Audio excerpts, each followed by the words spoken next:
शिरोमणि आचार्य गुरुवर विद्यासागर मुनि महाराज की जय। निर्यापक श्रवण मुनि श्री 108 नियम सागर मुनि महाराज की जय।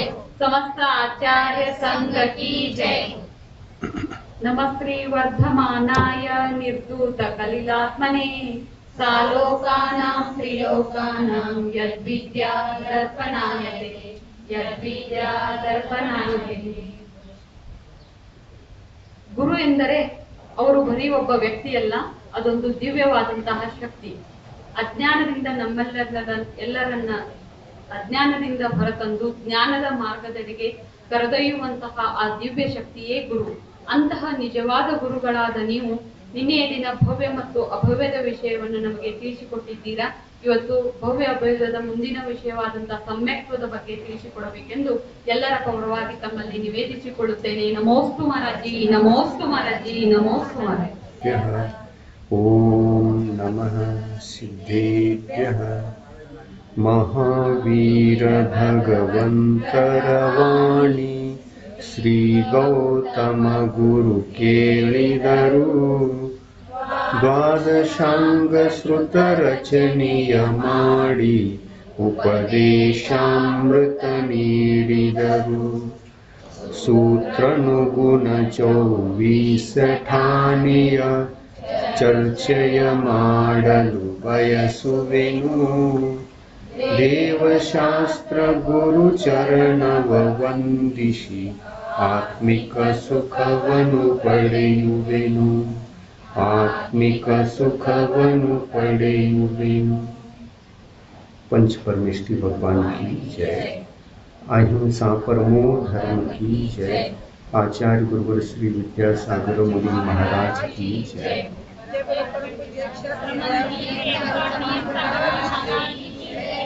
समस्त आचार्य संघ की जय।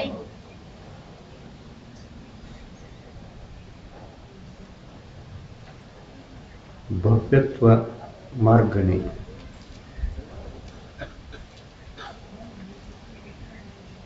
ಇಪ್ಪತ್ನಾಲ್ಕು ಜೀವಸ್ಥಾನಗಳ ಚರ್ಚೆಯ ಸಂದರ್ಭದಲ್ಲಿ ಭವ್ಯತ್ವ ಮಾರ್ಗಣೆಯ ವಿಷಯವನ್ನು ನಿನ್ನಿನ ದಿವಸ ಅದೆಷ್ಟೋ ವಿಷಯವನ್ನು ಗೊತ್ತು ಮಾಡಿಕೊಂಡಿದ್ದೇವೆ. ಇನ್ನಿಷ್ಟು ಸ್ವಲ್ಪ ಮುಖ್ಯವಾಗಿರ್ತಕ್ಕಂತಹ ವಿಷಯ ಇದರಲ್ಲಿ ಉಳಿದುಕೊಂಡಿದೆ. ಭವ್ಯ ಅಭವ್ಯ ಅನ್ನುವಂತಹ ಈ ಪದಗಳ ಅರ್ಥ ಮತ್ತು ಆ ಜೀವಿಗಳಲ್ಲಿ ಇರತಕ್ಕಂತಹ ಅದೊಂದು ನೈಸರ್ಗಿಕ ಶಕ್ತಿ ಎಂಥದ್ದು ಅನ್ನೋದು ನಮ್ಮ ಕಲ್ಪನೆಗೆ ಬಂದಿದೆ. ಆದರೆ ಈಗ ನಾವು ಭವ್ಯತ್ವ ಮಾರ್ಗಣೆಯ ವಿಷಯದಲ್ಲಿ ಎಷ್ಟು ಭೇದಗಳು ಭವ್ಯತ್ವ ಮಾರ್ಗಣೆಗೆ ಅದನ್ನು ಕೂಡ ತಿಳಿದುಕೊಳ್ಳೋಣ. ಹಾಗೆ ಅಲ್ಲ, ಹಾಗೆ ಕೇಳಿರುವುದಲ್ಲ, ಭವ್ಯತ್ವ ಮಾರ್ಗಣೆಯಲ್ಲಿ 2 ಭೇದಗಳು, ಭವ್ಯ ಅಭವ್ಯ. ಇನ್ನು ಭವ್ಯದಲ್ಲಿ ಎಷ್ಟು ಭೇದಗಳು ಅದನ್ನು ತಿಳ್ಕೊಳ್ಳೋದಿದೆ. ಭವ್ಯ ಜೀವಿಗಳು 4 ಪ್ರಕಾರವಾಗಿವೆ. ಎಷ್ಟು ಪ್ರಕಾರ? 4 ಪ್ರಕಾರವಾಗಿ ಭವ್ಯ ಜೀವಿಗಳು ಈ ಸಂಸಾರದಲ್ಲಿ ಇರ್ತವೆ. ಅವುಗಳಿಗೆ ಹೆಸರನ್ನು ಕೊಟ್ಟು ಹೆಸರಿಸಬೇಕು ಅಂತಂದರೆ ಹೆಸರಿಸಬಹುದು. ನಿಕಟ ಭವ್ಯ. ನಿಕಟ ಅಂದರೆ ಇದಕ್ಕೆ ಮತ್ತೊಂದು ಹೆಸರಿದೆ, ಆಸನ್ನ ಭವ್ಯ ಅಂತ. ಆಸನ್ನ ಭವ್ಯ, ನಿಕಟ ಭವ್ಯ. ನಿಕಟ ಭವ್ಯ ಅಂತಂದರೆ ಸಂಖ್ಯಾತ ಕಾಲದಲ್ಲಿ ಮುಕ್ತಿಯನ್ನು ಪಡೆಯುವಂತಹ ಜೀವ. ಎಷ್ಟು ಕಾಲದಲ್ಲಿ? ಸಂಖ್ಯಾತ, ಅತ್ಯಂತ ಚಿಕ್ಕ ಕಾಲ. ಎಲ್ಲ ಕಾಲಗಳಲ್ಲಿ ಅತ್ಯಂತ ಚಿಕ್ಕ ಕಾಲ ಯಾವುದು ಅಂತಂದರೆ ಸಂಖ್ಯಾತ ಕಾಲ ಅತಿ ಚಿಕ್ಕದು. ಕಾಲಕ್ಕೆ ಭೇದವನ್ನು ಮಾಡಬೇಕು ಅಂತಂದರೆ ಮಾಡಿಕೊಂಡು ತಿಳಿಬಹುದು. ಸಂಖ್ಯಾತ ಕಾಲ ಎಲ್ಲಕ್ಕಿಂತ ಸಣ್ಣ ಕಾಲ, ಅಸಂಖ್ಯಾತ ಕಾಲ ಇದು ಸಂಖ್ಯಾತಕ್ಕಿಂತ ಇರುವ ದೊಡ್ಡ ಕಾಲ, ಆಮೇಲೆ ಸಕ್ಷಯ ಅನಂತ ಕಾಲ ಇದು ಅಸಂಖ್ಯಾತ ಕಾಲಕ್ಕಿಂತ ದೊಡ್ಡದಾಗಿರ್ತಕ್ಕಂತಹ ಕಾಲ, ಆಮೇಲೆ ಅನಂತಾನಂತ ಕಾಲ ಅದು ಅಕ್ಷಯ ಅನಂತ ಕಾಲ. ಒಂದು ಸಕ್ಷಯ ಅನಂತ ಕಾಲ ಅಂತಿದ್ರೆ ಅನಂತ ಕಾಲಕ್ಕೆ ಎರಡು ಭೇದಗಳು, ಒಂದು ಸಕ್ಷಯ ಅನಂತ ಕಾಲ, ಇನ್ನೊಂದು ಅಕ್ಷಯ ಅನಂತ ಕಾಲ. ಅನಂತಕ್ಕೆ ಎರಡು ಭೇದ, ಸಕ್ಷಯ ಮತ್ತು ಅಕ್ಷಯ. ಸಾಮಾನ್ಯವಾಗಿ ಹೀಗೆ ನಾವು ಕಾಲಕ್ಕೆ 4 ಭೇದಗಳ ರೂಪದಲ್ಲಿ ವಿಂಗಡಿಸಿಕೊಂಡು ಈ 4 ಭವ್ಯ ಜೀವಿಗಳನ್ನು ಇವು ಮುಕ್ತಿಯನ್ನು ಪಡೆಯುವಂತಹ ಇವುಗಳಿಗಿರುವ ಕಾಲ ಯಾವುದು, ಎಷ್ಟು ಅನ್ನುವಂಥ ವಿಷಯವನ್ನು ಇಲ್ಲಿ ವಿಚಾರಿಸಬಹುದು. ಅದಕ್ಕೆ ನಾವು ಈ 4 ಕಾಲಗಳನ್ನು ವಿಂಗಡಿಸಿಕೊಂಡು ಈ ಭವ್ಯ ಜೀವಿಗಳನ್ನು ಕೂಡ ಆ ಕಾಲಕ್ಕೆ ಹಚ್ಚಿಕೊಂಡು ತಿಳ್ಕೊಳ್ಬೇಕು. ಭವ್ಯ ಜೀವಿಗಳಿಗೆ ಎಷ್ಟು ಭೇದ? 4 ಭೇದ. ಕಾಲಕ್ಕೆ ಎಷ್ಟು ಭೇದ? 4 ಭೇದ. ಸಂಖ್ಯಾತ, ಅಸಂಖ್ಯಾತ, ಸಕ್ಷಯ ಅನಂತ ಮತ್ತು ಅಕ್ಷಯ ಅನಂತ 4 ಭೇದ ಆಯಿತು. ಇನ್ನು ಭವ್ಯ ಜೀವಿಗಳಿಗೆ ಇರುವ ಭೇದಗಳೆಷ್ಟು? ಭವ್ಯ ಅಂತಂದರೆ ಯಾವುದು ಭವ್ಯವೋ ಅದು ಮೋಕ್ಷಕ್ಕೆ ಹೋಗ್ತಕ್ಕಂತಹ ಜೀವಿ. ಮೋಕ್ಷಕ್ಕೆ ಹೋಗ್ತಕ್ಕಂತಹ ಜೀವಿ. ಮೋಕ್ಷಕ್ಕೆ ಹೋಗ್ತಕ್ಕಂತಹ ಜೀವಿಗಳಾದರೂ ಕೂಡ ಇದರೊಳಗೆ ಭವ್ಯ ಜೀವ ಒಂದು ಜಾತಿ, ಅಭವ್ಯದಂತಹ ಜಾತಿನೂ ಕೂಡ ಭವ್ಯದಲ್ಲಿದೆ. ಆ ಜಾತಿಗೆ ಅಭವ್ಯ ಸಮ ಭವ್ಯ ಅಂತ ಕರೆದಿದ್ದಾರೆ. ಏನು ಹೆಸರು? ಅಭವ್ಯ ಸಮ ಭವ್ಯ. ಅಂದರೆ ಅಭವ್ಯ ಯಾವ ರೀತಿಯಾಗಿ ತಾನು ಸಂಸಾರ ಪರ್ಯಾಯವನ್ನು ನಾಶಗೊಳಿಸಿಕೊಂಡು ಮೋಕ್ಷ ಪರ್ಯಾಯವನ್ನು ಪಡೆಯುವುದಿಲ್ಲೋ ಅದೇ ಥರ ಭವ್ಯ ಜೀವಗಳಲ್ಲಿ ಯಾವ 4 ಭೇದಗಳಿವೆ ಅಂತಿಮ ಭೇದದ ರೂಪದಲ್ಲಿ ಇರುವ ಒಂದು ಭೇದ ಅಭವ್ಯ ಸಮ ಭವ್ಯ. ಈ ಜೀವಿಗೆ ಮೋಕ್ಷ ಇಲ್ಲವೇ ಇಲ್ಲ. ಮತ್ತದಕ್ಕೆ ಭವ್ಯ ಯಾಕೆ ಅಂತಾರೆ ಅಂತಂದರೆ ಅದರೊಳಗೆ ಇಂಥ ಮೋಕ್ಷ ಪರ್ಯಾಯವನ್ನು, ಕೇವಲ ಜ್ಞಾನ ಪರ್ಯಾಯವನ್ನು, ಸಮ್ಯಕ್ ದರ್ಶನ ಮೊದಲಾದ ಈ ಧರ್ಮ ಪರ್ಯಾಯವನ್ನು ಪಡೆದುಕೊಳ್ಳತಕ್ಕಂತಹ ಶಕ್ತಿ ಇದ್ದರೂ ಕೂಡ ಅದರ ನಿಯೋಗ, ನಿಸರ್ಗ ನಿಯಮ ಯಾವ ಥರದಿಂದಿದೆ ಅಂತಂದರೆ ಅದು ನಿಮಿತ್ತಗಳನ್ನು ಪಡೆಯಲಿಕ್ಕೆ ಶಕ್ಯವೇ ಇಲ್ಲ. ನಿಮಿತ್ತ 2 ಪ್ರಕಾರದ್ದು. ಒಂದು ಬಹಿರಂಗ ನಿಮಿತ್ತ, ಇನ್ನೊಂದು ಅಂತರಂಗ ನಿಮಿತ್ತ. ಎರಡೂ ಕೂಡಿ ಬಂದಾಗ ಜೀವಿಗೆ ಸಮ್ಯಕ್ ದರ್ಶನ ಪ್ರಾಪ್ತ ಆಗ್ತದೆ, ಧರ್ಮ ಲಾಭ ಆಗುತ್ತೆ. ಅಧರ್ಮದಿಂದ ದೂರಾಗಿ ಧರ್ಮವನ್ನು ಪಡಿತಾನೆ ಅಂತಂದರೆ ಇದು ಯಾವಾಗ ಶಕ್ಯ?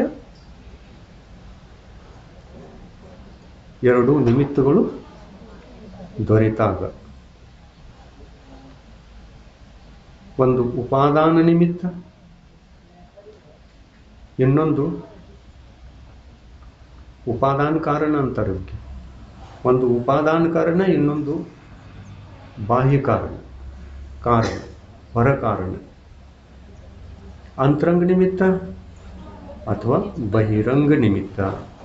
ಅದಕ್ಕೇನಿದೆ, ಬಹಿರಂಗ ನಿಮಿತ್ತ ಸಿಕ್ಕಾಗ ಅಂತರಂಗ ನಿಮಿತ್ತ ಸಿಕ್ಕೋಲ್ಲ, ಅಂತರಂಗ ನಿಮಿತ್ತ ಸಿಕ್ಕಾಗ ಬಹಿರಂಗ ನಿಮಿತ್ತ ಸಿಗೋದೇ ಇಲ್ಲ. ಈ ಸಿಗುವುದಿಲ್ಲ ಅನ್ನುವಂಥದ್ದೇ ಅದಕ್ಕೆ ನಿಸರ್ಗ ನಿಯಮ ಇದೆ. ಸಿಗುವುದಿಲ್ಲ ಅನ್ನುವಂಥದ್ದೇ ನಿಸರ್ಗ ನಿಯಮ. ಎಂದೂ ಸಿಕ್ಕುವುದಿಲ್ಲ, ಹಿಂದೆಂದೂ ಸಿಕ್ಕಿಲ್ಲ, ಇವು ಸಿಗ್ತಾ ಇಲ್ಲ, ಮುಂದೆಂದೂ ಸಿಗುವಂಥದ್ದಲ್ಲ. ಸಿಕ್ಕರೆ ಒಂದು ಸಿಗ್ತದೆ, ಒಂದು ಸಿಗೋಲ್ಲ. ಕಡಲಿ ಸಿಕ್ಕಿತು ಅಂತಂದರೆ ಹಲ್ಲು ಸಿಗಲಿಲ್ಲ, ಹಲ್ಲು ಸಿಕ್ಕಿತು ಅಂತಂದರೆ ಕಡಲಿಲ್ಲ. ಈ ಪರಿಸ್ಥಿತಿ ಇದೆ. ಆ ಯಾವ ಭೇದಕ್ಕೆ? ನಾಲ್ಕನೆಯ ಭೇದವುಳ್ಳ ಅಭವ್ಯ ಸಮ ಭವ್ಯ ಅನ್ನುವಂತಹ ಜೀವಿ. ಇದು ಕೂಡ ಒಂದು ಜಾತಿ. ಭವ್ಯ ಜೀವಿಗಳಲ್ಲಿ ಇದೊಂದು ಜಾತಿ. ಇನ್ನು ಮುಕ್ತಿಗೆ ಹೋಗ್ತವೆ ಅನ್ನುವಂತಹ ಜೀವಿಗಳು ಯಾವುವು ಅಂತಂದ್ರೆ ಈ 3 ಪ್ರಕಾರದ ಜೀವಿಗಳು. ಯಾವುವು? ನಿಕಟ ಭವ್ಯ, ದೂರ ಭವ್ಯ, ದೂರಾನುದೂರ ಭವ್ಯ, ನಾಲ್ಕನೆಯದು ಅಭವಸಮ ಭವ್ಯ. ನಿಕಟ ಭವ್ಯ ಎಷ್ಟು ಕಾಲದಲ್ಲಿ ಮುಕ್ತಿಯನ್ನು ಸಾಧಿಸಿಕೊಳ್ತದೆ? ಸಂಖ್ಯಾತ ಕಾಲದಿಂದ. ದೂರ ಭವ್ಯ ಎಷ್ಟು ಕಾಲದಿಂದ ಮುಕ್ತಿಯನ್ನು ಸಾಧಿಸಿಕೊಳ್ಳಬಹುದು? ಅಸಂಖ್ಯಾತ ಕಾಲದಿಂದ. ಮತ್ತು ದೂರಾನುದೂರ ಭವ್ಯ ಅದಕ್ಕೆ ಎಷ್ಟು ಕಾಲ ಹಿಡಿತದೆ? ಸಕ್ಷಯ ಅನಂತ ಕಾಲ. ಆಯ್ತಲ್ಲ. ಇನ್ನು ಅಭವ್ಯ ಸಮಭವ್ಯ, ನಾಲ್ಕನೇ ಭೇದ. ಅಭವ್ಯ ಸಮಭವ್ಯ ಎಷ್ಟು ಕಾಲದಲ್ಲಿ ಮುಕ್ತಿಯನ್ನು ಪಡಿತದೆ? ಅಂದರೆ ಮುಕ್ತಿಯನ್ನು ಪಡಿತದೆ. ಅಕ್ಷಯ ಅನಂತ ಕಾಲದ ನಂತರ ಪಡೆಯುವುದಿಲ್ಲ. ಅಭವ್ಯ ಸಮಭವ್ಯ ಅಂತಕ್ಕೆ ಹೆಸರು ಇದೆಯಲ್ಲ. ಅಭವ್ಯದ ಹಾಗೇನೆ ಈ ಭವ್ಯ ಜೀವವು ಕೂಡ ಮೋಕ್ಷಕ್ಕೆ ಹೋಗುವುದೇ ಇಲ್ಲ ಅನ್ನುವಂತಹ ಜೀವ. ಈ 4 ಭೇದಗಳು ಗೊತ್ತಿರಬೇಕು. ಅದರೊಳಗಿಂದ ನಾವು ಯಾರು ಅನ್ನುವುದನ್ನು ನಾವೇ ಚಿಂತನೆ ಮಾಡಿಕೊಳ್ಳಬೇಕು. ಗೊತ್ತಾಗೋದು. ಚಿಂತನೆ ಮಾಡ್ಕೊಂಡ್ರೆ ಗೊತ್ತಾಗ್ತದೆ. ಚಿಂತನೆ ಮಾಡಿದ್ದು ಬರಲಿಲ್ಲ ಅಂತಂದ್ರೆ ಹೆಂಗೆ ಗೊತ್ತಾಗೋದು? ಮಾಡ್ಸವ್ರು ಬೇಕಲ್ಲ. ಆಮೇಲೆ ಪ್ರತಿ ಕ್ಷಣಕ್ಕೂ ಅದು ಗೊತ್ತಾಗೋತು, ಇದು ಗೊತ್ತಾಗೋತು, ಹೆಂಗೆ ಗೊತ್ತು ಮಾಡ್ಕೊಳ್ಳೋದು?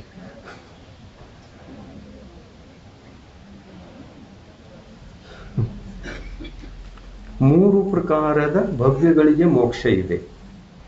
ನಿಕಟ ಭವ್ಯ, ದೂರ ಭವ್ಯ, ದೂರಾನುದೂರ ಭವ್ಯ. ಈ 3 ಪ್ರಕಾರದ ಜೀವಿಗಳು ಇಂದಿಲ್ಲ ನಾಳೆ ಎಂದಾದರೂ ಮೋಕ್ಷಕ್ಕೆ ಹೋಗ್ತವೆ. ಅಭವ್ಯ ಸಮಭವ್ಯ ಒಂದು ಮತ್ತು ಅಭವ್ಯ ಒಂದು, ಈ 2 ಪ್ರಕಾರದ ಜೀವಿಗಳು ಮೋಕ್ಷಕ್ಕೆ ಹೋಗುವುದೇ ಇಲ್ಲ. ಅಕ್ಷಯ ಅನಂತ ಕಾಲ ಕಳೆದರೂ ಕೂಡ ಇದರೊಳಗಿಂದ ಯಾವುದೊಂದು ಕೂಡ ಜೀವ ಮೋಕ್ಷಕ್ಕೆ ಹೋಗುವಂತ ಯೋಗ್ಯತೆಯನ್ನ ಹೊಂದಿಲ್ಲ. ಆದ್ದರಿಂದ ಮೋಕ್ಷ ಇಲ್ಲ. ಇದೊಂದು ಹೊಸ ವಿಷಯ, ಕೇಳದೇ ಇರತಕ್ಕಂಥ ವಿಷಯ. ಕೇಳ್ತಾ ಇದ್ದೀರಾ? ಕೇಳಿ ಲಕ್ಷ್ಯದಲ್ಲಿಟ್ಕೊಳ್ಳಿ. ಆತ್ಮಕಲ್ಯಾಣ ಮಾಡಿಕೊಳ್ತಕ್ಕಂತಹ ದಾರಿ ಇದೆ. ಈ ದಾರಿಯನ್ನು ನಡೆಯಬೇಕು. ಈ 4ಗಳ ಸ್ವರೂಪವನ್ನು ಅರ್ಥ ಮಾಡಿಕೊಳ್ಳೋಣ. ಕಾಲ ಎಷ್ಟು ಪ್ರಕಾರದ್ದು? 4 ಪ್ರಕಾರದ ಕಾಲ. ಮೊದಲನೇ ಕಾಲ ಯಾವುದು? ಸಂಖ್ಯಾತ. ಸಂಖ್ಯಾತ ಕಾಲವು ಕೂಡ 3 ಪ್ರಕಾರವಾಗಿದೆ.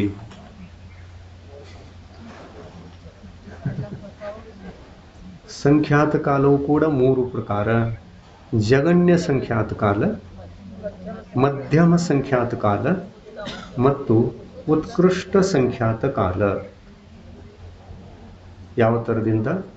ಸಂಖ್ಯಾತ ಕಾಲ 3 ಪ್ರಕಾರದ್ದು, ಅದೇ ಪ್ರಕಾರ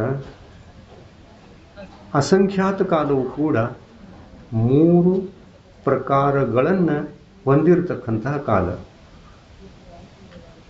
ಜಗನ್ಯ ಅಸಂಖ್ಯಾತ ಕಾಲ, ಮಧ್ಯಮ ಅಸಂಖ್ಯಾತ ಕಾಲ ಮತ್ತು ಉತ್ಕೃಷ್ಟ ಅಸಂಖ್ಯಾತ ಕಾಲ.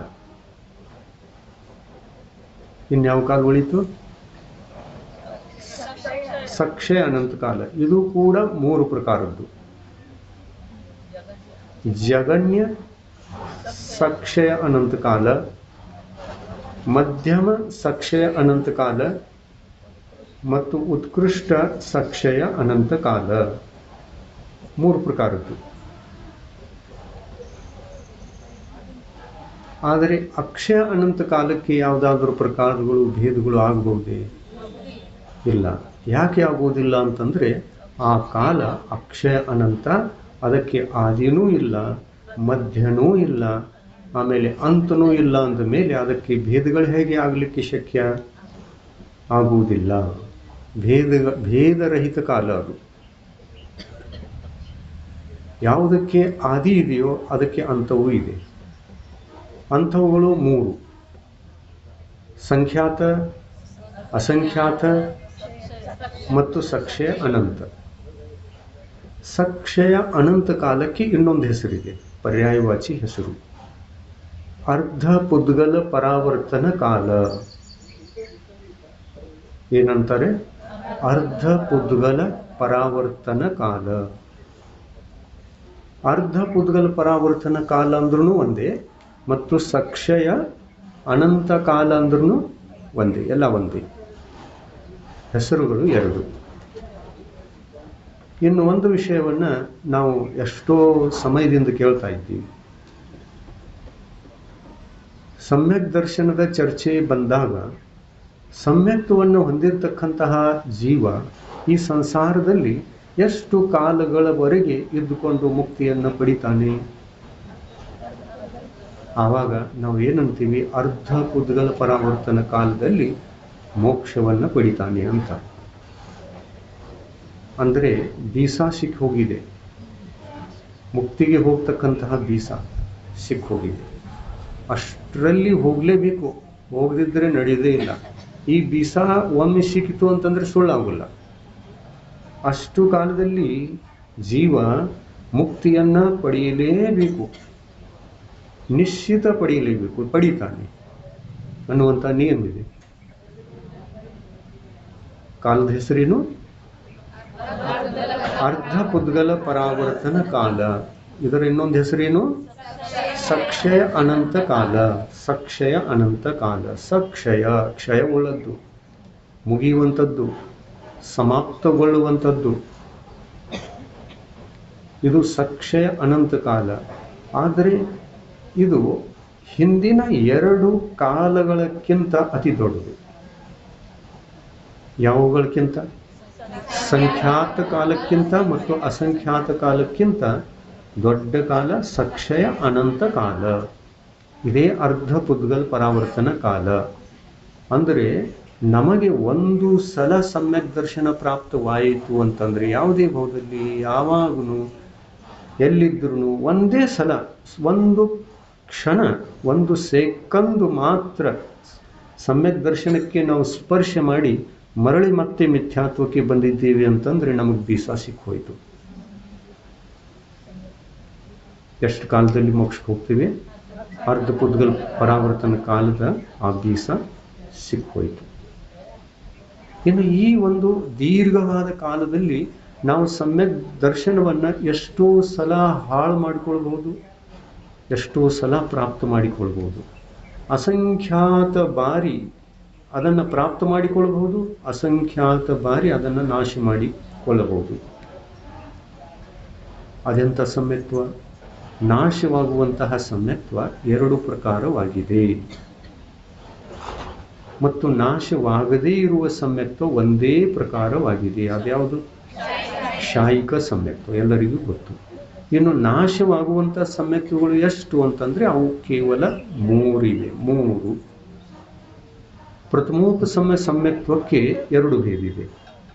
ಒಂದು ಔಪಶಮಿಕ ಸಮ್ಯಕ್ತ್ವಕ್ಕೆ ಎರಡು ಭೇದಿದೆ. ಒಂದು ಪ್ರಥಮೋಪಸಮ ಸಮ್ಯಕ್ತ್ವ, ಇನ್ನೊಂದು ದ್ವಿತೀಯೋಪಶಮ ಸಮ್ಯಕ್ತ್ವ. ಎರಡು ಭೇದಿದೆ. ಈ ಎರಡೂ ಸಮ್ಯಕ್ತ್ವದ ಕಾಲ ಕೇವಲ ಅಂತರ್ಮುಹೂರ್ತ ಇದೆ, ಕೇವಲ ಅಂತರ್ಮುಹೂರ್ತ. ದ್ವಿತೀಯೋಪಶಮ ಇದ್ರೂ ಅಂತರ್ಮುಹೂರ್ತ, ಪ್ರಥಮೋಪಶಮ ಇದ್ರೂ ಕೂಡ ಅಂತರ್ಮುಹೂರ್ತ. ಅಂತರ್ಮುಹೂರ್ತ ಕಾಲ ಇದೆ. ನಿಯಮದಿಂದ ನಾಶ ಆಗ್ತದೆ. ಮತ್ತು ಇದು ನಾಶವಾಯಿತು ಅಂತಂದ್ರೆ ಜೀವ ಮಿಥ್ಯಾತ್ವ ಗುಣಸ್ಥಾನಕ್ಕೆ ಬರ್ತಾನೆ ಒಂದು, ಇಲ್ಲ ಮೇಲಿನ ಸಮ್ಯಕ್ತ್ವದ ಭೇದವನ್ನು ಪ್ರಾಪ್ತ ಮಾಡಿಕೊಳ್ತಾನೆ ಒಂದು.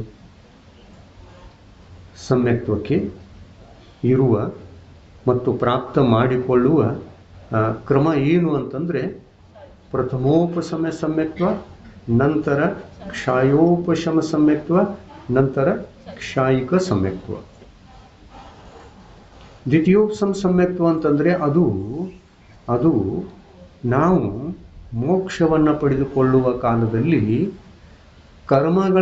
ಸಂಪೂರ್ಣ ಕರ್ಮಗಳನ್ನು ಉಪಶಮನ ಮಾಡಿ ಶ್ರೇಣಿಯನ್ನು ಹತ್ತುವಂತಹ ಯಾವ ಪುರುಷಾರ್ಥದಲ್ಲಿರ್ತೇವೆ ಆ ಕಾಲದಲ್ಲಿ ಉತ್ಪನ್ನವಾಗತಕ್ಕಂತಹ ಸಮ್ಯಕ್ತ್ವಕ್ಕೆ ದ್ವಿತೀಯೋಪಶಮ ಸಮ್ಯಕ್ತ್ವ ಅಂತ ಹೇಳ್ತಾರೆ.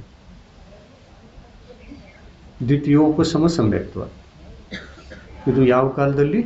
ಉಪಶಮ ಶ್ರೇಣಿಯನ್ನು ಹತ್ತುವಂತಹ ಕಾಲದಲ್ಲಿ ನಮ್ಮ ಮೋಹಿನಿ ಕರ್ಮಗಳೆಲ್ಲ 28 ಪ್ರಕೃತಿಗಳು ಉಪಶಮನಗೊಂಡಿದ್ದರೆ ಅಲ್ಲಿ ದ್ವಿತೀಯೋಪಶಮ ಸಮ್ಯಕ್ತ್ವ ಆಗುತ್ತದೆ. ದ್ವಿತೀಯೋಪಶಮ ಸಮ್ಯಕ್ತ್ವ ಆಗ್ತದೆ. ಅಂದರೆ ದ್ವಿತೀಯೋಪಶಮ ಸಮ್ಯಕ್ತ್ವದ ಕಾಲದಲ್ಲಿ ಜೀವ ದ್ವಿತೀಯೋಪಶಮ ಸಮ್ಯಕ್ತ್ವವನ್ನು ಪ್ರಾಪ್ತ ಮಾಡಿಕೊಂಡು 8ನೆಯ 9ನೆಯ 10ನೆಯ ಹಾಗೂ 11ನೆಯ ಗುಣಸ್ಥಾನಗಳನ್ನು ತಲುಪ್ತಾನೆ. ಅಂತರ್ಮುಹೂರ್ತ ಕಾಲ ಇಷ್ಟು ಗುಣಸ್ಥಾನಗಳನ್ನೆಲ್ಲ ಹತ್ತಿ ಮೇಲಕ್ಕೆ ಹೋಗಿ 11ನೇ ಗುಣಸ್ಥಾನದಲ್ಲಿ ಅಂತರ್ಮುಹೂರ್ತ ಕಾಲವನ್ನು ಕಳೆದು ಪುನಃ ಮರಳಿ 10ನೇ ಗುಣಸ್ಥಾನಕ್ಕೆ ಕ್ರಮದಿಂದ 11ರಿಂದ 10ಕ್ಕೆ 10ರಿಂದ 9ಕ್ಕೆ 9ರಿಂದ 8ನೇ ಗುಣಸ್ಥಾನಕ್ಕೆ ಬಂದು 7ನೇ ಗುಣಸ್ಥಾನಕ್ಕೂ ಬರ್ಬೋದು, 6ನೇ ಗುಣಸ್ಥಾನಕ್ಕೂ ಬರ್ಬೋದು. ಇನ್ನೂ ಅದರ ಕಾಲ ಶೇಷ ಉಳಿದಿದೆ ಅಂತಂದರೆ ಸಮ್ಯಕ್ತ್ವದ ಅಸ್ತಿತ್ವ ಕೆಳಗಡೆಗೆ ಬರ್ತಾ ಬರ್ತಾ ಬರ್ತಾ ಬಂದ್ರೂ ಕೂಡ 4ನೇ ಗುಣಸ್ಥಾನದವರೆಗೆ ಆ ಸಮ್ಯಕ್ತ್ವದ ಅಸ್ತಿತ್ವ ಉಳಿದುಕೊಳ್ಳಬಹುದು. ಇಲ್ಲ 6ನೇ ಗುಣಸ್ಥಾನದಲ್ಲಿ ಬಂದು ಕೆಳಗಿನ ಗುಣಸ್ಥಾನಗಳಲ್ಲಿ ಬರಲಿಲ್ಲ ಅಂತಂದರೆ ಆ ಸಮ್ಯಕ್ತ್ವದ ಕಾಲ ಯಾವ ಅಂತರ್ಮುಹೂರ್ತ ಕಾಲವಿದೆಯೋ ಅದು 6ನೇ 7ನೇ ಗುಣಸ್ಥಾನದಲ್ಲಿನೇ ಪೂರ್ಣವಾಗಿ ಬಿಡುತ್ತೆ. ಅಲ್ಲೇ ಉಳ್ಕೊಂಡು ಬಿಡ್ತಾನೆ. ಆಮೇಲೆ ಅದು ಪೂರ್ಣವಾಯಿತು ಅಂತಂದರೆ ಎಂಥ ಸಮ್ಯಕ್ ದೃಷ್ಟಿ ಆಗ್ತಾನೆ? ಅದು ನಷ್ಟ ಆಗೋದಿದೆಯಲ್ಲ, ಕ್ಷಾಯೋಪಶಮ ಸಮ್ಯಕ್ ದೃಷ್ಟಿ ಆಗ್ತಾನೆ. ನಿಯಮದಿಂದ ಕ್ಷಾಯೋಪಶಮ ಸಮ್ಯಕ್ತ್ವವನ್ನು ಹೊಂದುತ್ತಾನೆ. ಈ ಕ್ಷಾಯೋಪಶಮ ಸಮ್ಯಕ್ತ್ವಕ್ಕೂ 2 ಹೆಸರಿದೆ. ಇರ್ತವೆ ಅಲ್ಲ, 2 ಹೆಸರು ಮನುಷ್ಯರಿಗೂ ಇರ್ತಾವಲ್ಲ. ಅದೇ ಥರ ಸಮ್ಯಕ್ತ್ವಕ್ಕೂ ಕೆಲವೊಂದು ಸಮ್ಯಕ್ತ್ವಕ್ಕೆ 2 ಹೆಸರುಗಳಿವೆ ನೋಡಿ. ಯಾವ 2 ಹೆಸರುಗಳು ಅಂತಂದರೆ ಇದಕ್ಕೆ ವೇದಕ ಸಮ್ಯಕ್ತ್ವ ಅಂತಲೂ ಕರೀತಾರೆ. ಯಾವ ಸಮ್ಯಕ್ತ್ವಕ್ಕೆ? ಕ್ಷಾಯೋಪಶಮ ಸಮ್ಯಕ್ತ್ವಕ್ಕೆ ವೇದಕ ಸಮ್ಯಕ್ತ್ವ ಅಂತಲೂ ಕರೆದಿದ್ದಾರೆ.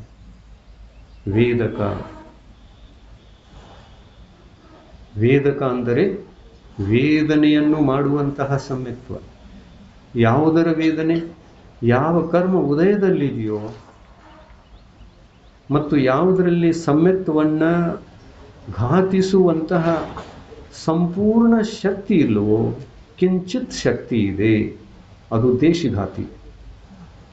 ಆ ದೇಶಘಾತಿ ಪ್ರಕೃತಿ ಹೆಸರೇ ಸಮ್ಯಕ್ ಪ್ರಕೃತಿ.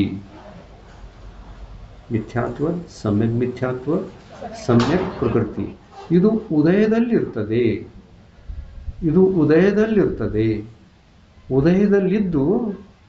ಉದಯದಲ್ಲಿದ್ದು ಸತ್ವದಲ್ಲಿ ಮತ್ತು ಉದಯದಲ್ಲಿ ಯಾವಾಗ ಇದಷ್ಟೇ ಇರ್ತದೆ, ಉಳಿದವುಗಳು ಇರೋಲ್ಲ. ಏನೇನಿರೋಲ್ಲ? ಸಮ್ಯಕ್ ಮಿಥ್ಯಾತ್ವ ಇರುವುದೇ ಇಲ್ಲ. ಮಿಥ್ಯಾತ್ವ ಅದು ಕೂಡ ಸತ್ವದಲ್ಲಿ ಇರೋಲ್ಲ. ಏನು ಮಾಡಿರ್ತಾನೆ? ಇವುಗಳನ್ನೆಲ್ಲ ರೂಪಾಂತರಣಗೊಳಿಸಿರ್ತಾನೆ.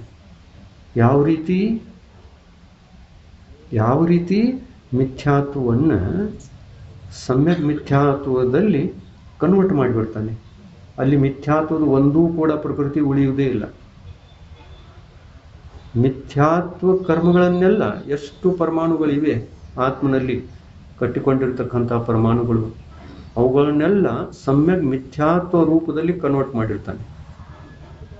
ಆಮೇಲೆ ಸಮ್ಯಕ್ ಮಿಥ್ಯಾತ್ವ ಪ್ರಕೃತಿಯನ್ನು ಕೂಡ ಸಮ್ಯಕ್ ಪ್ರಕೃತಿಯಲ್ಲಿ ಕನ್ವರ್ಟ್ ಮಾಡಿಬಿಡ್ತಾನೆ. ಆಮೇಲೆ ಒಂದೇ ಉಳ್ಕೊಳ್ತದೆ. ಸತ್ವದಲ್ಲೂ ಒಂದೇ, ಉದಯಾವಲಿಯಲ್ಲೂ ಒಂದೇ ಮತ್ತು ಉದಯದಲ್ಲೂ ಒಂದೇ. ಈ ಥರ ತಿಳಿತಾ ಇದೆಯಲ್ಲ? ಈ ಥರ ಒಂದೇ ಉಳಿತದೆ. ಯಾವಾಗ ಒಂದೇ ಉಳಿತದೆಯೋ ಅದು ಒಂದೇ ಉಳಿದಾಗ ಕೇವಲ ಅಂತರ್ಮುಹೂರ್ತ ಕಾಲದಲ್ಲಿ ಆ ಜೀವ ನಿಯಮದಿಂದ ಕ್ಷಾಯಿಕ ಸಮ್ಯಕ್ತ್ವವನ್ನು ಪಡೆದುಕೊಳ್ತಾನೆ. ಸಮ್ಯಕ್ ಪ್ರಕೃತಿ ಒಂದೇ ಉಳಿಯಬೇಕು. ಅದು ಒಂದೇ ಉಳಿಯಿತು ಅನ್ನುವಂಥ ಕ್ಷಣದಿಂದ ಕೇವಲ ಅಂತರ್ಮುಹೂರ್ತ ಕಾಲದ ಒಳಗೆ ಜೀವಿಗೆ ಕ್ಷಾಯಿಕ ಸಮ್ಯಕ್ತ್ವ ಅಂತಕ್ಕಂಥದ್ದು ಪ್ರಾಪ್ತವಾಗ್ತದೆ. ಆಮೇಲೆ ಕ್ಷಯೋಕ್ಷಮ ಸಮ್ಯಕ್ತ್ವದಿಂದಲೇ ಜೀವ ಕ್ಷಾಯಿಕ ಸಮ್ಯಕ್ ದೃಷ್ಟಿ ಆಗ್ತಾನೆ. ನಾಶವಾಗದೇ ಇರತಕ್ಕಂತಹ ಸಮ್ಯಕ್ತ್ವದ ಹೆಸರು ಕ್ಷಾಯಿಕ ಸಮ್ಯಕ್ತ್ವ. ನಾಶವಾಗುವಂತಹ ಸಮ್ಯಕ್ತ್ವಗಳು ಯಾವ್ಯಾವು? ಎರಡು, ಔಕ್ಷಮಿಕ ಸಮ್ಯಕ್ತ್ವ ಮತ್ತು ಕ್ಷಾಯೋಪಶಮ ಸಮ್ಯಕ್ತ್ವ. ಇವು ನಾಶವಾಗುವಂಥವುಗಳು. ಇನ್ನು ಇಲ್ಲಿ ನಾವು ಮುಖ್ಯವಾಗಿ ಏನು ತಿಳ್ಕೊಳ್ಬೇಕಾಗಿದೆ ಅಂತಂದ್ರೆ, ವೇದಕ ಸಮ್ಯಕ್ತ್ವ ಮತ್ತು ಕ್ಷಾಯೋಪಶಮ ಸಮ್ಯಕ್ತ್ವ ಅನ್ನುವಂಥ ಈ ಎರಡು ಹೆಸರುಗಳು ಯಾಕೆ ಬೀಳ್ತವೆ ಅಂತಂದ್ರೆ, ಕ್ಷಾಯೋಪಶಮ ಸಮ್ಯಕ್ತ್ವ ಅಂದ ತಕ್ಷಣ ಅಲ್ಲಿ ಏನು ತಿಳ್ಕೊಳ್ಬೇಕು ನಾವು? ಸತ್ವದಲ್ಲಿ ಸಮ್ಯಕ್ತ್ವ ಘಾತಕ ಎರಡೂ ಪ್ರಕೃತಿಗಳಿವೆ. ಮಿಥ್ಯಾತ್ವನೂ ಇದೆ, ಸಮ್ಯಕ್ತ್ವನೂ ಇದೆ. ಆಮೇಲೆ ಅನಂತಾನುಬಂಧಿ ಕಷಾಯವೂ ಸಹ ಇದೆ. ಏಕೆಂದರೆ ಅದು ಕೂಡ ಸಮ್ಯಕ್ತ್ವದ ನಾಶಕ, ಹೌದಲ್ಲ? ಅದು ನಾಶಕ. ಅದು ಕೂಡ ಸತ್ವದಲ್ಲಿದೆ. ಮಿಥ್ಯಾತ್ವ ಸತ್ವದಲ್ಲಿದೆ, ಸಮ್ಯಕ್ ಮಿಥ್ಯಾತ್ವವು ಸತ್ವದಲ್ಲಿದೆ. ಆ ಉದಯದಲ್ಲಿ ಒಂದೇ ಇದೆ, ಸಮ್ಯಕ್ ಪ್ರಕೃತಿ. ಈ ತರಹ ಸತ್ವದಲ್ಲಿ 6 ಇದ್ದು ಒಂದು ಉದಯದಲ್ಲಿ ಇದೆ ಅಂತಂದ್ರೆ 7 ಆಯ್ತಲ್ಲ, ಎಲ್ಲ ಸೇರಿಸಿ. ಇವು 3, ಅವು 4, 7 ಆಯ್ತಲ್ಲ. 6 ಸತ್ವದಲ್ಲಿದ್ದು ಉಪಶಮನ ಅವಸ್ಥೆಯನ್ನು ಹೊಂದಿದ್ದು, 6 ಉಪಶಮನ ಅವಸ್ಥೆಯನ್ನು ಹೊಂದಿವೆ. ಅವು ಉದಯಕ್ಕೆ ಬರುವುದೇ ಇಲ್ಲ. ಒಂದು ಉದಯದಲ್ಲಿದೆ, ಅದ್ಯಾವುದು? ಸಮ್ಯಕ್ ಪ್ರಕೃತಿ. ಅದು ಉದಯದಲ್ಲಿದೆ. ಇಂತಹ ಅವಸ್ಥೆಯನ್ನ ಕ್ಷಾಯೋಪಶಮ ಸಮ್ಯಕ್ತ್ವ ಅಂತ ಕರೀತಾರೆ. ಇದು ವೇದಕಲ್ಲ. ವೇದಕ ಅಂತಂದ್ರೆ ಆ ಸಂದರ್ಭವೇ ಬೇರೆ. ಇದೇ ಕ್ಷಾಯೋಪಶಮ ಸಮ್ಯಕ್ತ್ವ ವೇದಕ ಅನ್ನುವಂಥ ಹೆಸರನ್ನು ಯಾವಾಗ ಪಡಿತದೆ ಅಂತಂದ್ರೆ, ಜೀವ ತಾನು ಅನಂತಾನುಬಂಧಿ ಕಷಾಯವನ್ನ ಅಪ್ರತ್ಯಾಖ್ಯಾನ ರೂಪದಲ್ಲಿ ಬದಲಿಸಿಕೊಳ್ಳಬೇಕು. ಒಳಗಡೆ ಇರಲೇಬಾರದು, ಸತ್ವದಲ್ಲಿರಬಾರ್ದು, ಉದಯಾವಲಿಯದಲ್ಲಿರಬಾರ್ದು, ಮತ್ತು ಉದಯದಲ್ಲೂ ಕೂಡ ಇರಬಾರ್ದು. ಯಾವ ರೂಪದಲ್ಲಿ ಬದಲಿಸಿಕೊಳ್ಬೇಕು? ಅಪ್ರತ್ಯಾಖ್ಯಾನಾವರಣಿ ಕಷಾಯ. ಕ್ರಮ ನೋಡಿ ಹೇಗಿದೆ: ಅನಂತಾನುಬಂಧಿ, ಅಪ್ರತ್ಯಾಖ್ಯಾನಾವರಣ, ಪ್ರತ್ಯಾಖ್ಯಾನಾವರಣ, ಸಂಜ್ವರಣ. ಇನ್ನು ಅಪ್ರತ್ಯಾಖ್ಯಾನ ವರ್ಣಾದಿ ಈ ಕಷಾಯಗಳ ಆದಿ ಅಂತಂದ್ರೆ ಇಲ್ಲಿ ಎಲ್ಲ ಕಷಾಯಗಳಲ್ಲಿ ಪರಿಣಮಿಸಿಕೊಳ್ತಾನೆ, ಅದನ್ನು ಬದಲಾಯಿಸಿಕೊಳ್ತಾನೆ. ಅಂದ್ರೆ ಅನಂತಾನುಬಂಧಿ ಕಷಾಯ ಉಳಿದ 21 ಯಾವ ಚಾರಿತ್ರ ಮೋಹನೀಯ ಪ್ರಕೃತಿಗಳಿವೆ, ಭೇದಗಳಿವೆ, ಆ ಎಲ್ಲದರಲ್ಲಿ ಈ ಎಲ್ಲ ಕರ್ಮಗಳು ಚೇಂಜ್ ಆಗ್ತವೆ. ಆಮೇಲೆ ಸತ್ತ ಖಾಲಿ ಆಗ್ತದೆ. ಅನಂತಾನುಬಂಧಿ ಒಳಗಡೆ ಇಲ್ಲವೇ ಇಲ್ಲ. ಸತ್ತ ಖಾಲಿ ಆಗ್ತದೆ.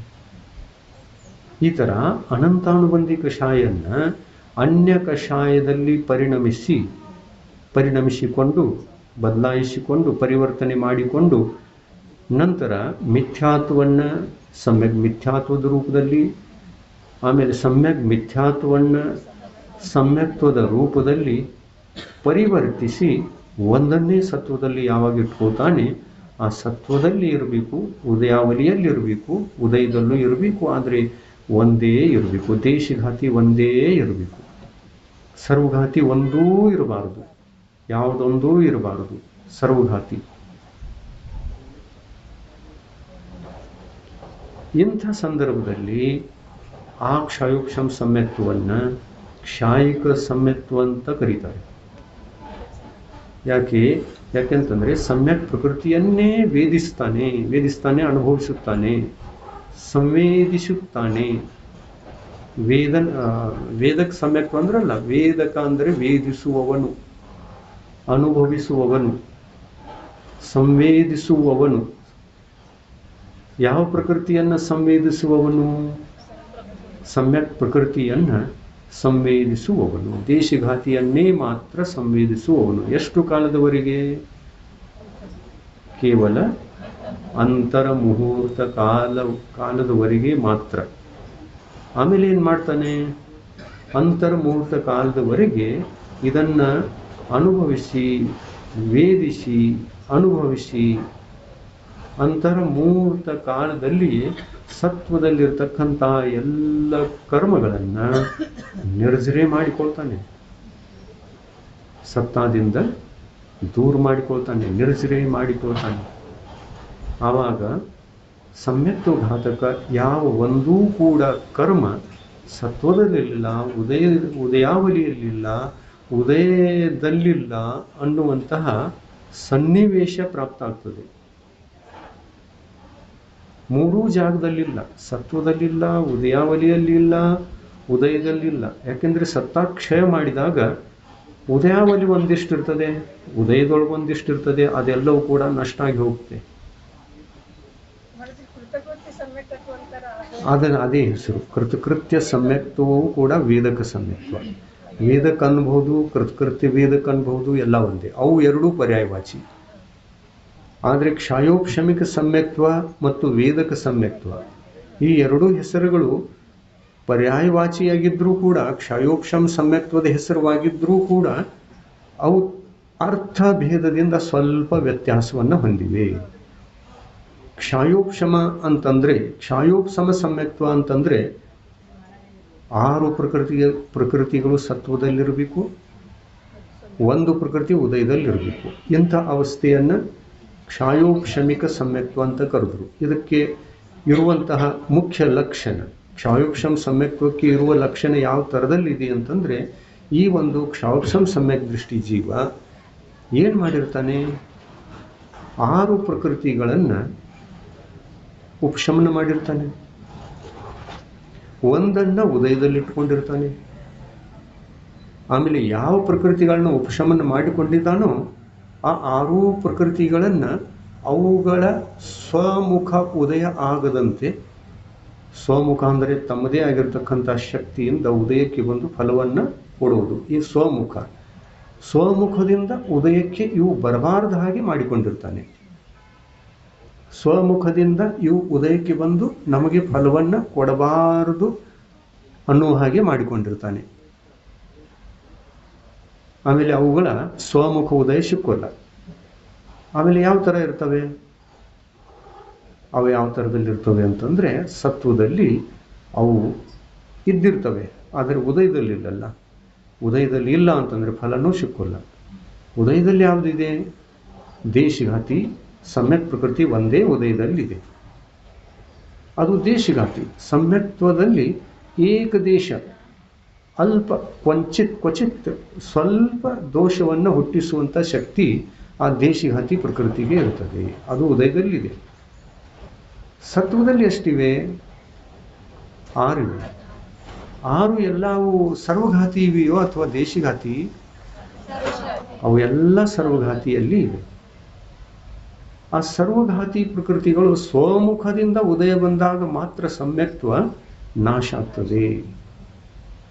ಅವು ಪರಮುಖದಿಂದ ತಮ್ಮ ಫಲವನ್ನು ಕೊಡದೆ ಪರಮುಖದಿಂದ ಫಲ ಕೊಟ್ಟು ಹೋಗ್ತವೆ ಅಂತಂದರೆ ಸಮ್ಯಕ್ತ್ವ ನಾಶ ಆಗುವುದೇ ಇಲ್ಲ. ಆಮೇಲೆ ಯಾವ ಥರ ಇರ್ತದೆ ನೋಡಿ, ಉದಯದಲ್ಲಿ ದೇಶ ಪ್ರಕೃತಿ ಇದೆ, ಉದಯದಲ್ಲಿ ಸಮ್ಯಕ್ ಪ್ರಕೃತಿ ಇದೆ. ಅದು ಸಮ್ಯಕ್ತ್ವವನ್ನು ದೇಶಘಾತ ಮಾಡಿದರೂ ಸಂಪೂರ್ಣ ಘಾತ ಮಾಡುವ ಶಕ್ತಿಯನ್ನು ಹೊಂದಿಲ್ಲ. ಆದರೆ ಸಂಪೂರ್ಣ ಸಮ್ಯಕ್ತ್ವವನ್ನು ಘಾತ ಮಾಡುವಂತಹ ಶಕ್ತಿಯುಳ್ಳ ಕರ್ಮಗಳು ಉದಯದಲ್ಲಿಲ್ಲ, ಸತ್ವದಲ್ಲಿ ಇವೆ. ಆಮೇಲೆ ಉದಯಾವಲಿಯಲ್ಲಿ ಬರ್ತಾವ ಅಥವಾ ಇಲ್ಲ? ಉದಯಾವಲಿ ಅಂದ್ರೆ ಗೊತ್ತಲ್ಲ, ಪೈಪ. ಅದು ಲಕ್ಷ್ಯದಲ್ಲಿ ಇಟ್ಕೊಳ್ಳಿ.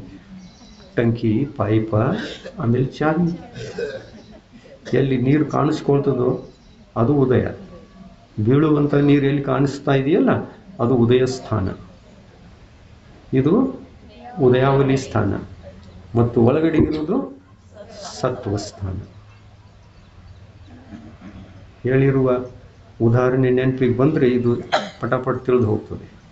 ಇದೇನು ಸತ್ವ, ಉದಯಾವಲಿ, ಉದಯ ಅಂತೆ ಏನು ತಲೆಗೆ ಹತ್ತಲಲ್ಲ. ಆ ಥರ ಏನಿಲ್ಲ. ಹಿಂದೆ ಒಮ್ಮೆ ಕೇಳಿದ್ದಿದೆ ಅಂತಂದರೆ ಈಗೆಲ್ಲ ಹೇಳಿದ್ದೆಲ್ಲ ಗಳ ಅಂದರೆ ನುಚ್ಚುಂಡಂಗೆ ಆಗ್ತದೆ. ಹೇಳಿದ್ದೆಲ್ಲ ಸೇರ್ತದೆ ತಲೆಗೆ, ಸರಳ ಆಗ್ತಾ ಇದೆ, ಈಗೆಲ್ಲ ಗೊತ್ತಾಗ್ತದೆ ನಿಮಗೆ.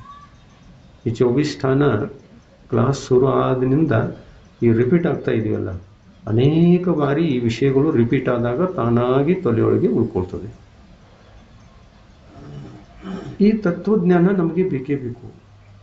ಇದೇ ಇಲ್ಲ ಅಂತಂದರೆ, ಈ ತತ್ವಜ್ಞಾನವೇ ಇಲ್ಲ ಅಂತಂದರೆ ನಾವು ಸಮ್ಯಕ್ ದೃಷ್ಟಿಗಳಾಗಲಿಕ್ಕೆ ಹೇಗೆ ಶಕ್ಯ?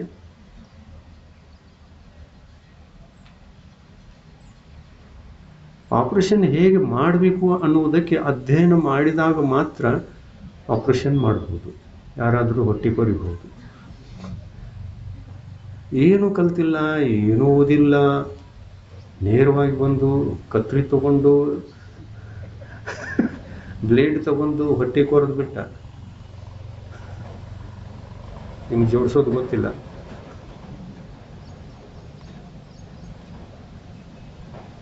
ತತ್ವಜ್ಞಾನ ಇಲ್ಲದೆ ಸಮ್ಯಕ್ ದರ್ಶನ ಇಲ್ಲ. ತತ್ವಾರ್ಥ ಶ್ರದ್ಧಾನಂ ಸಮ್ಯಕ್ ದರ್ಶನಂ ಹೇಳಿದಾರಲ್ಲ. ತತ್ವಗಳ ಅರ್ಥ ಅದನ್ನು ತಿಳ್ಕೊಂಡವರಿಗೆ ಮಾತ್ರ ಸಮ್ಯಕ್ ದರ್ಶನ ಇದೆ. ತತ್ವಾರ್ಥ ಶ್ರದ್ಧಾನಂ ಸಮ್ಯಕ್ ದರ್ಶನಂ. ತತ್ವವನ್ನು ತಿಳಿದುಕೊಳ್ಳಲೇಬೇಕು, ಅದರ ಅರ್ಥವನ್ನು ತಿಳ್ಕೊಂಡಿರಲೇಬೇಕು. ಏಕೆಂದರೆ ಅರ್ಥ ತಿಳಿಯದೆ ಅನರ್ಥ ಏನಿದೆ ಅದನ್ನು ಗುರುತಿಸುವುದು ಹೇಗೆ? ಇದು ಅರ್ಥ, ಅದು ಅನರ್ಥ, ಎರಡೂ ಗೊತ್ತಾಗಬೇಕಲ್ಲ. ಅರ್ಥ ಗೊತ್ತಾಯಿತು ಅಂತಂದರೆ ಅನರ್ಥ ಏನಿದೆ ಅದೆಲ್ಲ ಬಾಜು ಉಳಿತದೆ. ಆಮೇಲೆ ಅದನ್ನು ಬಿಡಲಿಕ್ಕೆ ಮತ್ತು ಇದನ್ನು ಗ್ರಹಣ ಮಾಡಲಿಕ್ಕೆ ನಾವು ತಯಾರಾಗ್ತೀವಿ. ಆ ಎರಡೂ ಗೊತ್ತಾಗದೆ ಹೋದರೆ, ಅರ್ಥವೇ ಗೊತ್ತಾಗಿಲ್ಲ ಅಂದ ಮೇಲೆ ನಮ್ಮ ಹತ್ತಿರ ಅನರ್ಥ ಅಷ್ಟೇ ಉಳಿದಿರ್ತದೆ. ಎಲ್ಲ ಅನಾದಿ ಕಾಲದಿಂದ ಅದು ಒಂದೇ ಇದೆ. ಅತತ್ವ ಯಾವುದು ತತ್ವ ಅಲ್ಲವೋ ಅದು ಅತತ್ವ. ಅತತ್ವ ಶ್ರದ್ಧಾನಂ ಸಮ್ಯಕ್ ದರ್ಶನಂ ಹೇಳ್ಬೋದಾ? ಯಾವುದು ತತ್ವ ಅಲ್ಲವೋ ಅದು ಅತತ್ವ. ಅತತ್ವದ ಶ್ರದ್ಧೆಯನ್ನು ಮಾಡುವುದರಿಂದ ಸಮ್ಯಕ್ ದರ್ಶನ ಆಗಬಹುದೇ? ಇಲ್ಲ, ತತ್ವವನ್ನು ತಿಳ್ಕೊಳ್ಳೇಬೇಕು. ತತ್ವ ತಿಳಿದು ಬಂದಾಗ ಅತತ್ವ ಏನಿದೆ ಅದು ಗೊತ್ತಾಗ್ತದೆ. ತತ್ವ ಹೊರ ಬಂದಾಗ, ತತ್ವ ಕೈಗೆ ಸಿಕ್ಕಾಗ ಅತತ್ವ ಏನು ಅನ್ನೋದು ಗೊತ್ತಾಗ್ತದೆ. ಬೆನ್ನೆ ಏನಿದೆ ಅನ್ನೋದನ್ನು ನಾವು ನೋಡೇ ಇಲ್ಲ, ಹುಟ್ಟಿ ನೋಡಿಲ್ಲ. ಮಜ್ಜಿಗೆ ಅನ್ನುವುದನ್ನಷ್ಟೇ ನೋಡಿದ್ದೇವೆ, ಹಾಲು ಅನ್ನುವುದನ್ನು ನೋಡಿದ್ದೇವೆ, ಆದರೆ ಬೆನ್ನೆ ಏನಿದೆ ಅದನ್ನು ನೋಡೇ ಇಲ್ಲ.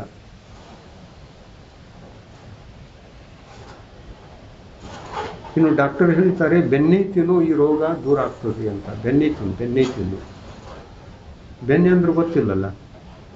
ಇನ್ನು ಬೆನ್ನೆ ತಿನ್ನು ಅಂತಂದಾಗ ನಾವೇನು ಮಾಡಬೇಕು?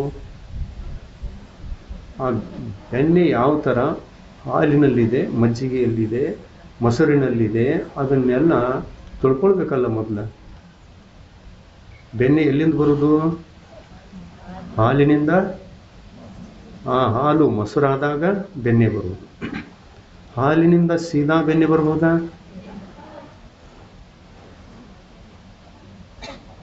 ಬರ್ಬೋದು? ಇಲ್ಲ. ಆಮೇಲೆ ಹಾಲನ್ನು ಏನು ಮಾಡಬೇಕು? ಅದನ್ನು ಕಾಯಿಸಲೇಬೇಕು, ಹೆಪ್ಪ ಹಾಕಲೇಬೇಕು. ಹೆಪ್ಪ ಹಾಕಿದಾಗ ಅದು ಮೊಸರಾಯಿತು. ಆ ಮೊಸರನ್ನು ಏನು ಮಾಡಬೇಕು? ಮತ್ತು ಅದಕ್ಕೆ ಸ್ವಲ್ಪ ನೀರು ಬೆರೆಸಿ, ಗಟ್ಟಿರ್ತದೆಯಲ್ಲ, ಮತ್ತು ಅದನ್ನೇ ನೀವು ಮಂಥನ ಮಾಡಿದರೆ, ಮೊಸರನ್ನೇ ಮಂಥನ ಮಾಡಿದರೆ ಏನು ಬರೋದು? ಬೆಣ್ಣೆ ಬರೋಲ್ಲ. ಅದರೊಳಗೆ ಏನು ಬೇಕು? ಸ್ವಲ್ಪ ನೀರು ಕೂಡಿಸ್ಬೇಕು. ನೀರು ಕೂಡಿಸಿ ಮಂಥನ ಮಾಡಬೇಕು. ಮಂಥನ ಮಾಡಿದ ತಕ್ಷಣ ಸ್ವಲ್ಪ ಸಮಯದಲ್ಲಿನೇ ಬೆಣ್ಣೆ ಮೇಲ್ಗಡೆಗೆ ಬರ್ತದೆ. ಹಾಗೇನೆ ತತ್ವಾರ್ಥ ಶ್ರದ್ಧಾನಂ ಸಮ್ಯಕ್ ದರ್ಶನಂ. ತತ್ವ ಗೊತ್ತಾದಾಗ ಅತತ್ವ ಬೇರೆ ಆಗ್ತದೆ, ತತ್ವ ಬೇರೆ ಆಗ್ತದೆ. ನಾವು ಯಾವುದರ ಶ್ರದ್ಧೆಯನ್ನು ಮಾಡುವುದಿದೆ? ತತ್ವದ ಶ್ರದ್ಧೆಯನ್ನು ಮಾಡುವುದು. ತತ್ವ ಮತ್ತು ತತ್ವದ ಅರ್ಥದ ಮೇಲೆ ಶ್ರದ್ಧೆ ಮಾಡುವುದಿದೆ. ತತ್ವ ಅಷ್ಟೇ ಅಲ್ಲ, ಆ ತತ್ವದ ಅರ್ಥ ಯಾವುದು, ಯಾವ ಥರದಲ್ಲಿ ಭಗವಂತರು ಹೇಳಿಕೊಟ್ಟಿದ್ದಾರೆ ಅದೇ ರೂಪದಲ್ಲಿ ಅದನ್ನೇ ಶ್ರದ್ಧೆಯನ್ನು ಮಾಡುವುದಿದೆ. ನಾವೇನು ಮಾಡ್ತೀವಿ, ಸ್ವಾಧ್ಯಾಯ ಮಾಡುವಾಗ ಎಲ್ಲ ಓದ್ತೀವಿ, ಆದರೆ ನಮ್ಗೆ ಯಾವುದು ತಿಳಿಯಿತೋ ಅದನ್ನೇ ಸತ್ಯ ಅಂತ ತಿಳ್ಕೊಂಡ್ಬಿಡ್ತೀವಿ. ಹಾಗೆ ಅಲ್ಲ, ನಾವು ತಿಳಿದದ್ದೆಲ್ಲ ಸತ್ಯ ಅಲ್ಲ, ಆ ಸತ್ಯ ಏನಿದೆ ಅದನ್ನು ತಿಳ್ಕೊಳ್ಳೋದಿದೆ. ತತ್ವವನ್ನು ತಿಳ್ಕೊಂಡ್ರಿ, ಆದರೆ ತತ್ವದಲ್ಲಿ ಅರ್ಥ ಏನಿದೆಯೋ ಆ ಅರ್ಥ ಲಕ್ಷಣಾನುಸಾರ ಇರ್ತದೆ. ಲಕ್ಷಣಾನುಸಾರ ಅರ್ಥ ಇರ್ತದೆ. ಆ ಲಕ್ಷಣವನ್ನು ಅರ್ಥ ಮಾಡಿಕೊಂಡಾಗ ತತ್ವಾರ್ಥ ಗೊತ್ತಾಗ್ತದೆ. ತತ್ವ ಗೊತ್ತಾಯ್ತು, ಲಕ್ಷಣದ ಅನುಸಾರವಾಗಿ ನಾವು ಅರ್ಥವನ್ನು ಹಿಡಿದು ತೆಗಿತೇವೆ ಅಂತಂದ್ರೆ ಅಲ್ಲಿ ಅರ್ಥವೂ ಗೊತ್ತಾಯಿತು. ತತ್ವ ಗೊತ್ತಾಯಿತು, ತತ್ವದ ಅರ್ಥ ಗೊತ್ತಾಯಿತು. ತತ್ವದ ಅರ್ಥ ಎರಡೂ ಗೊತ್ತಾಯಿತು ಅಂದ ತಕ್ಷಣ ಅತತ್ವ ಬೇರೆ ಆಯಿತು. ಅತತ್ವ ಬೇರೆ ಆಯಿತು. ಈ ಅತತ್ವ ಬೇರೆ ಮಾಡುವಂತಹ ವಿಧಿ ನಮಗೆ ಗೊತ್ತಿರಲಿಲ್ಲ. ಅತತ್ವವನ್ನೇ ತತ್ವ ಅಂತ ತಿಳ್ಕೊಂಡು ಶ್ರದ್ಧೆ ಮಾಡಿರ್ತೇವೆ. ಯಾಕೆ? ಲಕ್ಷಣ ಗೊತ್ತಿರಲಿಲ್ಲ, ಜಾಸ್ತಿ ಸ್ವಾಧ್ಯಾಯ ಮಾಡಿರಲ್ಲ, ಜಾಸ್ತಿ ಓದಿರಲ್ಲ, ಜಾಸ್ತಿ ಚರ್ಚೆ ಮಾಡಿರಲ್ಲ. ಆಮೇಲೆ ಸ್ವಾಧ್ಯಾಯ ಮಾಡಿದ್ದೀವಿ ಅಂತಂದರೆ ಒಬ್ಬರೇ ಮಾಡಿದ್ದೀವಿ, ಅದನ್ನೇ ಹೋಲಿಸ್ಕೊಂಡು ನೋಡಲಿಲ್ಲ, ಚರ್ಚೆ ಮಾಡಿಕೊಂಡು ನೋಡಲಿಲ್ಲ, ಪರೀಕ್ಷಿಸಿ ನೋಡಲಿಲ್ಲ ಅನ್ನುವಾಗ ಏನಾಗ್ತದೆ? ಅನರ್ಥ ಆಗ್ತದೆ. ಅನರ್ಥ, ಮಹಾ ಅನರ್ಥಕ್ಕೆ, ಅನರ್ಥದ ದಾರಿಗೆ ಹೋಗಿಬಿಡ್ತೇವೆ. ಒಂದು ವೇಳೆ ಹಾಗೇನಾದರೂ ಹೋಗಿದ್ದರೆ ನಾವೇನು ಮಾಡಬೇಕು? ಆತ್ಮ ಕಲ್ಯಾಣಕ್ಕಾಗಿ ಈ ಅತತ್ವದ ದಾರಿ ಬೇಡ ಅಂತ ಹೇಳಿಬಿಟ್ಟು ಮರಳಿ ಬಿಡಬೇಕು, ವಾಪಸ್ಸಾಗಬೇಕು. ಆಮೇಲೆ ಅತತ್ವ ಇದೆ, ತತ್ವ ಇದೆ ಅಂದಮೇಲೆ ಆ ತತ್ವ ಏನಿದೆ ಅನ್ನೋದನ್ನು ತಿಳ್ಕೊಂಡು ಅತತ್ವ ಗೊತ್ತಾದಾಗ ಅತತ್ವ ದಾರಿಯನ್ನು ನಡೆಯಲೇಬಾರದು. ಅತತ್ವ ಶ್ರದ್ಧೆಗೆ ಯೋಗ್ಯವಾದದ್ದಲ್ಲ. ತತ್ವ ಶ್ರದ್ಧೆಗೆ ಯೋಗ್ಯವಾದದ್ದು. ತತ್ವಾರ್ಥ ಶ್ರದ್ಧಾನಂ ಸಮ್ಯಕ್ ದರ್ಶನಂ. ಸ್ವಾಧ್ಯಾಯ ಮಾಡಬೇಕು, ಆದರೆ ನಾವೇ ನಮ್ಮಷ್ಟರ ಮಟ್ಟಿಗೆ ಜನ ಹೇಳಿದ್ದನ್ನು, ಜನ ಬರೆದದ್ದನ್ನು ಅದನ್ನೇ ಓದಿ ಅದನ್ನೇ ಮನನ ಮಾಡಿಕೊಂಡು ಅದನ್ನೇ ಇದು ಮಾಡಿದ್ರೆ ಅತತ್ವ ಪುಷ್ಟ ಆಗ್ತದೆ, ಅತತ್ವ ಪುಷ್ಟ ಆಗ್ತಾ ಹೋಗ್ತದೆ. ಅದರಿಂದ ಸಮ್ಯಕ್ತ್ವ ಆಗುವುದೇ ಇಲ್ಲ. ಒಂದನೇ ಗುಣಸ್ಥಾನದಲ್ಲಿನೇ ಉಳಿಯಬೇಕಾಗ್ತದೆ. ಆಮೇಲೆ ಕಲ್ಯಾಣ ಹೇಗಾಗ್ತದೆ? ಎಷ್ಟೋ ದುರ್ಲಭತೆಯಿಂದ ನಾವು ಮನುಷ್ಯ ಪರ್ಯಾಯಕ್ಕೆ ಬಂದಿದ್ದೇವೆ, ಆರ್ಯಖಂಡದಲ್ಲಿ ಜನ್ಮ ತಾಳಿದ್ದೇವೆ, ತೀರ್ಥಂಕರರ ವಂಶ ಪರಂಪರೆಯಲ್ಲಿ ನಮ್ಮ ಜನ್ಮ ಆಗಿದೆ. ಇಂಥ ಪವಿತ್ರ ಪರಂಪರೆಯಲ್ಲಿ ಹುಟ್ಟಿದ್ದೇ ಒಂದು ಮಹಾ ಪುಣ್ಯದ ಕಾರ್ಯ. ಈ ಹುಟ್ಟನ್ನು ಸಾರ್ಥಕಗೊಳಿಸಿಕೊಳ್ಳಬೇಕು, ಈ ಮನುಷ್ಯ ಪರ್ಯಾಯವನ್ನು ಸಾರ್ಥಕ ಮಾಡಿಕೊಳ್ಳಬೇಕು ಅಂತಂದರೆ ನಮ್ಮ ತಪ್ಪು ತಿಳುವಳಿಕೆಗಳಿಗೆ ಬೆಲೆ ಕೊಡಬೇಕು, ಅಥವಾ ಸರಿಯಾಗಿ ತಿಳ್ಕೊಂಡ ನಂತರ ಆ ಸರಿಯಾದ ತಿಳುವಳಿಕೆಗೆ ಬೆಲೆ ಕೊಡಬೇಕು. ಸರಿಯಾಗಿ ತಿಳ್ಕೊಂಡು ಸರಿಯಾದ ವಿಷಯಕ್ಕೇನೇ ನಾವು ಬೆಲೆ ಕೊಡಬೇಕು ಅಂದಾಗ ನಮಗೆ ಧರ್ಮ ಲಾಭ ಆಗ್ತದೆ. ಸಮ್ಯಕ್ತ್ವ ಲಾಭ, ಧರ್ಮ ಲಾಭ. ಆ ಸಮ್ಯಕ್ತ್ವ ಸಿಗುವುದು ಕೂಡ ಬಹಳ ದುರ್ಲಭ. ಅದಕ್ಕಾಗಿ ನಮ್ಮ ಬುದ್ಧಿಯನ್ನು ತಪ್ಪು ದಾರಿಗೆ ಒಯ್ಯಬಾರ್ದು. ಒಂದು ಹೋಗಿದೆ ಅಂತಂದರೆ ವಾಪಸ್ ಮಾಡಲಿಕ್ಕೆ, ಅದನ್ನು ವಾಪಸ್ ತಿರುಗಿಸಿ ತರಲಿಕ್ಕೆ ಯಾವ ಸಂಕೋಚನೂ ಕೂಡ ನಾವು ಮನಸ್ಸಿನಲ್ಲಿ ಮಾಡಬಾರ್ದು. ಆಗಿರ್ತದೆ, ತಪ್ಪು ತಿಳುವಳಿಕೆ ಆಗಿದೆ, ಗೊತ್ತಿಲ್ಲದಾಗ ಆಯಿತು, ಗೊತ್ತಿದ್ದಾಗ ಅದನ್ನು ತ್ಯಾಗ ಮಾಡಬೇಕು ಅಂತ ಹೇಳಿಬಿಟ್ಟು ತ್ಯಜಿಸಿ ಮರಳಬೇಕು ನಾವೆಲ್ಲ. ಧರ್ಮ ಮತ್ತು ಪಂಥ ಎರಡೂ ಬೇರೆ ಬೇರೆಯಾದ ವಿಷಯ. ನಮಗೆ ಆತ್ಮ ಕಲ್ಯಾಣಕ್ಕಾಗಿ ಧರ್ಮ ಬೇಕು ಅಥವಾ ಪಂಥ ಬೇಕು? ಧರ್ಮ ಬೇಕು. ಜಿನ ಭಗವಂತರ ವಚನಗಳಲ್ಲಿ ನಮ್ಮ ವಿಷಯಗಳೆಲ್ಲ ನಮ್ಮ ವೈಚಾರಿಕ ವಿಷಯಗಳು ಸೇರಿಕೊಂಡರೆ ಆ ಜಿನ ವಚನಗಳಿಗೆ ನಮ್ಮ ವಚನ ಬೆರೆತು ಹೋಗಿ ಅಲ್ಲಿ ಅಂತಾರಲ್ಲ ಮಿಶ್ರ ಗುಣಸ್ಥಾನ ಉಂಟಾಗ್ತದೆ. ಮಿಶ್ರ ಗುಣಸ್ಥಾನದಲ್ಲಿ ಮಿಶ್ರ ಪ್ರಕೃತಿ ಉದಯದಲ್ಲಿ ಇರ್ತದೆ. ಅದು ಉದಯದಲ್ಲಿ ಇದೆ ಅಂತಂದ್ರೆ ನಮಗೆ ಸಮ್ಯಕ್, ಅದು ಸರ್ವಘಾತಿ. ಮೂರನೇ ಗುಣಸ್ಥಾನದಲ್ಲಿ ಇರುವಂತ ಸಮ್ಯಕ್ ಪ್ರಕೃತಿ ಇದು ಯಾವುದು? ಸರ್ವಘಾತಿ. ಆಮೇಲೆ ಮೂರನೇ ಗುಣಸ್ಥಾನದಲ್ಲಿ ಈ ಸಮ್ಯಕ್ ಮಿಥ್ಯಾತ್ವ ಅನ್ನುವಂಥ ಈ ಪ್ರಕೃತಿ ಉದಯದಲ್ಲಿದೆ. ಅದು ಯಾವ ಥರದಿಂದ ನಮ್ಮ ಭಾವಗಳನ್ನು ಹುಟ್ಟಿಸ್ತದೆ ಅಂತಂದ್ರೆ, ನಾನು ಹೀಗೆ ವಿಚಾರ ಮಾಡಿದ್ದು ಸತ್ಯವೋ ಅಥವಾ ಇವರು ಹೇಗೆ ಹೇಳ್ತಾ ಇದ್ದಾರೆ, ಆಗಮದಲ್ಲಿ ಈ ಥರ ಬಂದಿದೆ ಅಂತ ಹೇಳ್ತಾ ಇದ್ದಾರೆ, ಅದು ಸತ್ಯನೋ ನಾನು ತಿಳಿದದ್ದು ಸತ್ಯನೋ, ಈ ಥರ ಭ್ರಮಿತ ಅವಸ್ಥೆಯಲ್ಲಿ ಸಮ್ಯಕ್ ಪ್ರಕೃತಿ ಅನ್ನುವಂಥದ್ದು ಉದಯಕ್ಕೆ ಬಂದು ಮೂರನೇ ಗುಣಸ್ಥಾನ ಆಗ್ತದೆ. ಅಲ್ಲಿ ಮೂರನೇ ಗುಣಸ್ಥಾನ ಆಗ್ತದೆ. ಭ್ರಮಿತಾವಸ್ಥೆಯಲ್ಲಿ ಮೂರನೇ ಗುಣಸ್ಥಾನ ಆಗ್ತದೆ. ಮತ್ತು ಈ ಒಂದು ವೇಳೆ ಈ ಭ್ರಮೆ ದೂರ ಆಯಿತು ಮತ್ತು ದೂರ ಆಗುವಂತಹ ಜ್ಞಾನೋದಯವಾಯಿತು. ದೂರ ಮಾಡ್ಕೊಳ್ಳಿಕ್ಕೆ ಜ್ಞಾನ ಬೇಕು ಬೇಡ? ಭ್ರಾಂತಿ ಇದೆ ಅಂತಂದ್ರೆ ಭ್ರಾಂತಿಯನ್ನ ದೂರಗೊಳಿಸಿಕೊಳ್ಳಿಕ್ಕೆ ಏನು ಬೇಕು? ಜ್ಞಾನ ಬೇಕಲ್ಲ. ಜ್ಞಾನ ಬೇಕಂತಂದ್ರೆ ಜ್ಞಾನ ಕೊಡೋರು ಯಾರು? ಕೊಡೋರು ಇದ್ದಾರೆ, ಸತ್ಸಂಗ ಇರ್ತದೆ. ಕೊಡೋರು ಇರ್ತಾರೆ, ಸತ್ಸಂಗ ಇರ್ತದೆ, ಶಾಸ್ತ್ರ ಇರ್ತದೆ. ಸರಿಯಾಗಿ ಶಾಸ್ತ್ರವನ್ನು ಕೂಡ ನಾವು ಸರಿಯಾಗಿ ಸ್ವಾಧ್ಯಾಯ ಮಾಡಿದರೆ ಅದು ಗೊತ್ತಾಗ್ತದೆ. ಆದರೆ ತಪ್ಪು ಶಾಸ್ತ್ರಗಳನ್ನು ನಾವು ಬಾರಿಗೆ ಅವುಗಳನ್ನೇ ಓದಿಕೊಂಡ್ರೆ ನಮ್ಮ ಭ್ರಾಂತಿ ಇನ್ನಷ್ಟು ಪುಷ್ಟ ಆಗ್ತದೆ. ಸರಿಯಾದ ಶಾಸ್ತ್ರಗಳನ್ನು ಓದಬೇಕು. ತಪ್ಪು ಶಾಸ್ತ್ರಗಳನ್ನು ಓದಿ ತಪ್ಪಾದ ಧಾರಣೆ ಆಗಿದೆ ಅಂತಂದಾಗ ನಾವು ಆ ತಪ್ಪು ಧಾರಣೆಗಳನ್ನೆಲ್ಲ ಹೊರತುಪಡಿಸಬೇಕು ಅಂತಂದ್ರೆ ಸರಿಯಾದ ಶಾಸ್ತ್ರಗಳನ್ನು ಓದಲಿಕ್ಕೆ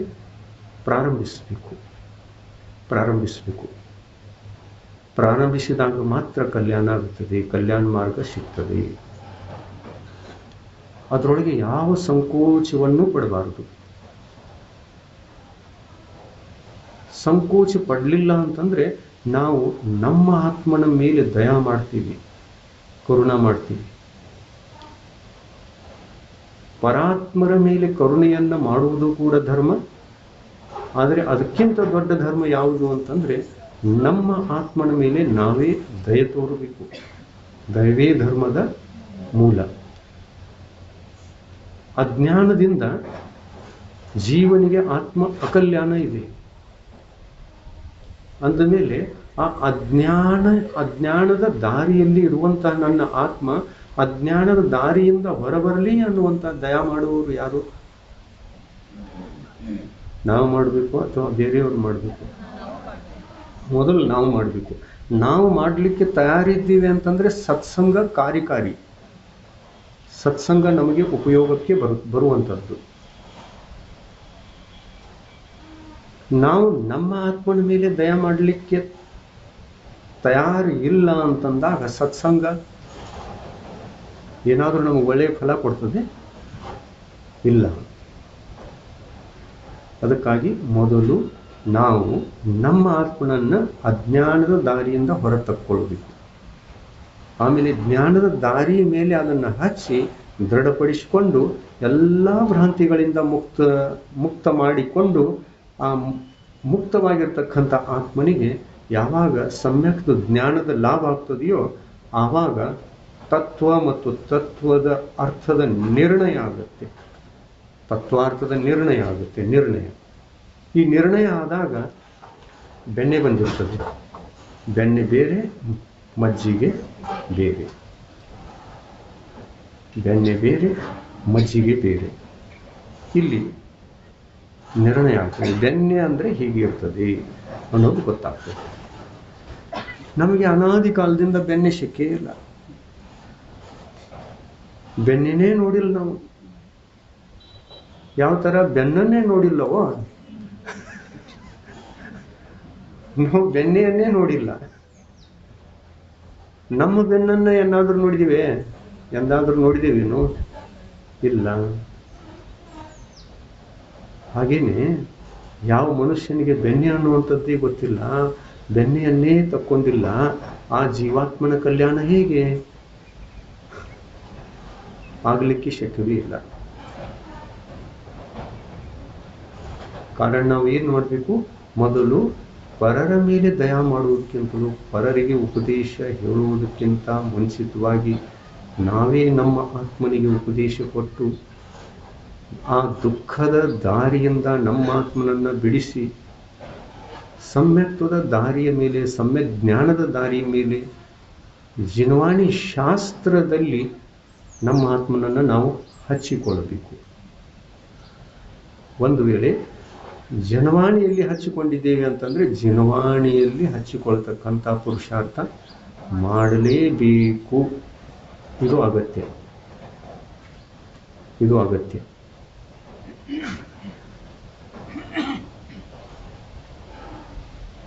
ಇದನ್ನು ಮಾಡ್ತೀರಾ? ಅದಕ್ಕೇನು ಮಾಡಬೇಕು? ಮನೆಯಲ್ಲಿ ಸತ್ಯಶಾಸ್ತ್ರಗಳನ್ನೇ ಇಟ್ಟುಕೊಳ್ಳಬೇಕು. ಅವುಗಳಲ್ಲಿ ಅನುರಾಗ ಉಳಿಬಾರದು. ಯಾವ ಅಸತ್ಯಗಳಿವೆಯೋ ಅದರ ಮೇಲೆ ಅನುರಾಗ ಉಳಿದಿದೆ ಅಂತಂದ್ರೆ ಸಮ್ಯಕ್ ದರ್ಶನ ಅತೀ ದುರ್ಲಭ, ಆತ್ಮಕಲ್ಯಾಣ ಅತೀ ದುರ್ಲಭ. ಸಮ್ಯಕ್ತು ಹುಟ್ಟಿಕೊಳ್ಳದೆ ಆತ್ಮಕಲ್ಯಾಣ ಆಗಲಿಕ್ಕೆ ಶಕ್ಯವೇ? ಜನ್ವಾಣಿಯನ್ನೇ ಹುಟ್ಟು ಹಾಕಿದ್ರೆ, ಜನ್ವಾಣಿಯನ್ನೇ ಹುಟ್ಟು ಹಾಕಿದ್ರೆ ಅದು ಜನ್ವಾಣಿ ಆಗಬಹುದೇ? ಇಲ್ಲ. ಅದಕ್ಕಾಗಿ ಎಷ್ಟು ಸಾವಧಾನ ಇರಬೇಕು ಅಂತಂದ್ರೆ, ಈ ಮನುಷ್ಯ ಪರ್ಯಾಯ ಸಿಕ್ಕದ್ದು ಬಹಳ ದುರ್ಲಭ, ಮಹಾಪುಣ್ಯದ ಉದಯದಲ್ಲಿ ಸಿಕ್ಕಿದೆ. ನಮ್ಮ ಜನವಾಣಿಗೆ ಮರಳು ಹೋಗುವುದರ ಜಾಗದಲ್ಲಿ ಜನವಾಣಿಗೆ ಮರಳು ಹೋಗಿ ವಿಚಾರವಂತಿಕೆ ಇಲ್ಲದೇನೆ ಕಾಲ ಕಳೀತಾ ಇದ್ದೇವೆ. ಸಮ್ಯಕ್ ದರ್ಶನ ಹೇಗೆ ಆಗಬೇಕು? ಹೇಳಿ? ಭಗವಂತರ ದರ್ಶನ ಸರಿಯಾಗಿ ಮಾಡುವುದೇ ಇಲ್ಲ,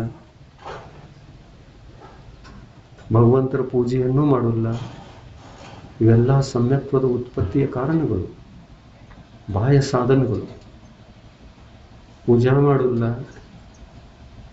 ದರ್ಶನ ಮಾಡೋಲ್ಲ. ಸ್ವಾಧ್ಯಾಯ ಮಾಡಬೇಕು ಅಂತಂದ್ರೆ ಅದನ್ನು ಯಾವುದನ್ನು ಓದಬೇಕು ಅದನ್ನು ಓದಲ್ಲ, ಯಾವುದನ್ನು ಓದಬಾರ್ದು ಅದನ್ನೇ ಓದ್ಕೊಂಡು ಬೆಳೆಸ್ಕೊಂಡು ಬಿಡ್ತೀವಿ. ಭ್ರಾಂತಿ ಉಂಟಾಗ್ತದೆ.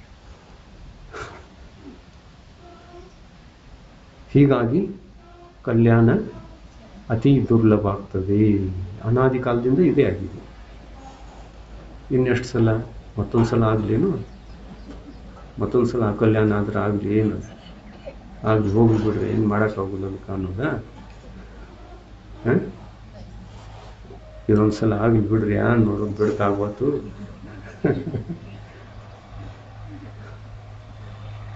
ಪುರುಷಾರ್ಥ ಮಾಡಿ, ಶಕ್ತಿ ಇದೆ ಆತ್ಮನಲ್ಲಿ. ಕೈವಲ್ಯವನ್ನ ಪಡೆಯತಕ್ಕಂತಹ ಶಕ್ತಿ ಆತ್ಮನಲ್ಲಿದೆ ಅಂದಾಗ ಸಮ್ಯಕ್ತವನ್ನ ಪಡೆಯುವಂತ ಶಕ್ತಿ ಇಲ್ಲವೇ? ಇದೆ. ನಾವು ಅದನ್ನ ಪ್ರಯತ್ನ ಪಡಬೇಕು. ತತ್ವಾರ್ಥ ಶ್ರದ್ಧಾನಂ ಸಮ್ಯಕ್ ದರ್ಶನಂ. ತತ್ವ ಹೇಗಿದೆಯೋ ಅದರ ಅರ್ಥವನ್ನ ಅದೇ ರೂಪದಲ್ಲಿ ಜಿನ್ವಾಣಿಯ ಮೂಲಕ ಮತ್ತು ಸತ್ಸಂಗದ ಮೂಲಕ ಅದನ್ನ ಕುಲಂಕುಷವಾಗಿ ಸರಿಯಾಗಿ ತಿಳಿದುಕೊಂಡು ಅನರ್ಥವನ್ನು ಬಿಡೋದಿದೆ, ಅರ್ಥದ ಕಡೆಗೆ ಶ್ರದ್ಧೆಯನ್ನ ಮಾಡೋದಿದೆ. ಅರ್ಥ ಕೈಗೆ ಸಿಕ್ಕಾಗ ಬೆನ್ನೆ ಸಿಕ್ಕ ಹಾಗೆ. ಇನ್ನು ಬೆನ್ನೆ ಸಿಕ್ಕಿತು ಅಂತಂದ್ರೆ ತುಪ್ಪಂತೂ ಕೈಯಲ್ಲೇನೆ ಇರ್ತದೆ, ಅದು ಮೋಕ್ಷ. ಬೆನ್ನೆ ಅಂದರೆ ಸಮ್ಯಕ್ ದರ್ಶನ ಮತ್ತು ತುಪ್ಪ ಅಂದರೆ ಮೋಕ್ಷ. ಬೆನ್ನೆ ಕೈಗೆ ಸಿಕ್ಕಿತು ಅಂತಂದ್ರೆ ಆ ಬೆನ್ನೆಯನ್ನ ತುಪ್ಪ ಮಾಡಲಿಕ್ಕೆ ಎಷ್ಟು ಟೈಮ್ ಹಿಡಿತದೆ? ಹೇಳಿ? ಅಂತರ್ಮೂರ್ತ. ನೋಡಿ, ಸಮ್ಯಕ್ ದರ್ಶನವನ್ನ ಪ್ರಾಪ್ತ ಮಾಡಿಕೊಂಡ ನಂತರ ಜೀವ ಅಂತರ ಮುಹೂರ್ತದೊಳಗೆ ಮುಕ್ತಿಯನ್ನು ಪಡೆಯಬಹುದು.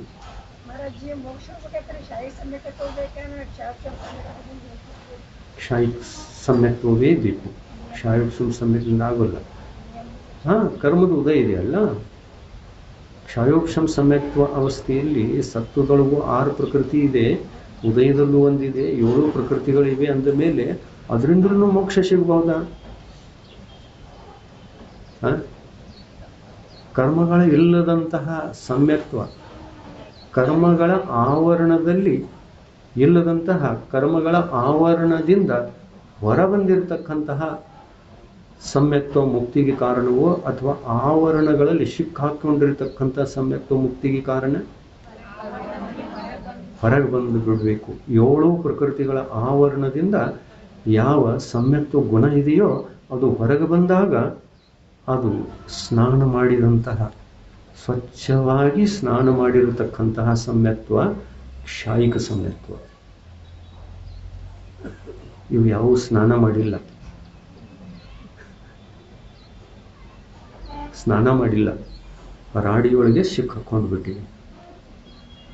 ಸ್ನಾನ ಮಾಡಿದ್ರು ಮತ್ತೆ ಲಿಪ್ತ ಆಗ್ತದೆ. ಅದಕ್ಕೆ ಎಲ್ಲ ಕ್ಷಯ ಮಾಡಬೇಕು, ಆ ರಾಡಿಯಿಂದ ಹೊರಗೆ ಬರಬೇಕು. 7 ಪ್ರಕೃತಿಗಳಿಂದ ತಪ್ಪಿಸಿಕೊಂಡು ತನ್ನ ಆತ್ಮನನ್ನು ತಾನು ಬಿಡಿಸಿಕೊಂಡು ಕರ್ಮ ಇಲ್ಲದಂತಹ ಅವಸ್ಥೆಗೆ ನಾವು ಬರ್ತೀವಿ ಅಂತಂದ್ರೆ ಅಲ್ಲಿ ಕ್ಷಾಯಿಕ ಸಮ್ಯಕ್ತ್ವ ಪ್ರಾಪ್ತ ಆಗ್ತದೆ. ಈ ಕ್ಷಾಯಿಕ ಸಮ್ಯಕ್ತ್ವ ಮುಕ್ತಿಯ ಸಿದ್ಧಿಗಾಗಿ ಬೇಕೇ ಬೇಕು. ಕ್ಷಾಯಿಕ ಒಂದೇ ಬೇಕು, ಕೊನೆಯಲ್ಲಿ ಅದೇ ಬೇಕು. ಕ್ಷಾಯಿಕ ಸಮ್ಯಕ್ತ್ವಂ ಶರಣಂ ಗಚ್ಛಾಮಿ. ನಿಜವಾಗ್ಲೂ ನಾವು ಯಾವ ಸಮ್ಯಕ್ತ್ವಕ್ಕೆ ಶರಣ ಹೋಗೋದಿದೆ? ಕ್ಷಾಯಿಕ ಸಮ್ಯಕ್ತ್ವದ ಶರಣ ಹೋಗೋದಿದೆ. ಆದರೆ ಅದನ್ನು ಪ್ರಾಪ್ತ ಮಾಡಿಕೊಳ್ಳುವ ಉದ್ದೇಶದಿಂದ ಮೊದಲು ಪ್ರಾಪ್ತವಾಗತಕ್ಕಂಥ ಸಮ್ಯಕ್ತ್ವಗಳು ಯಾವುವು? ಮೊಟ್ಟ ಮೊದಲು ಯಾವುದಾಗ್ತದೆ?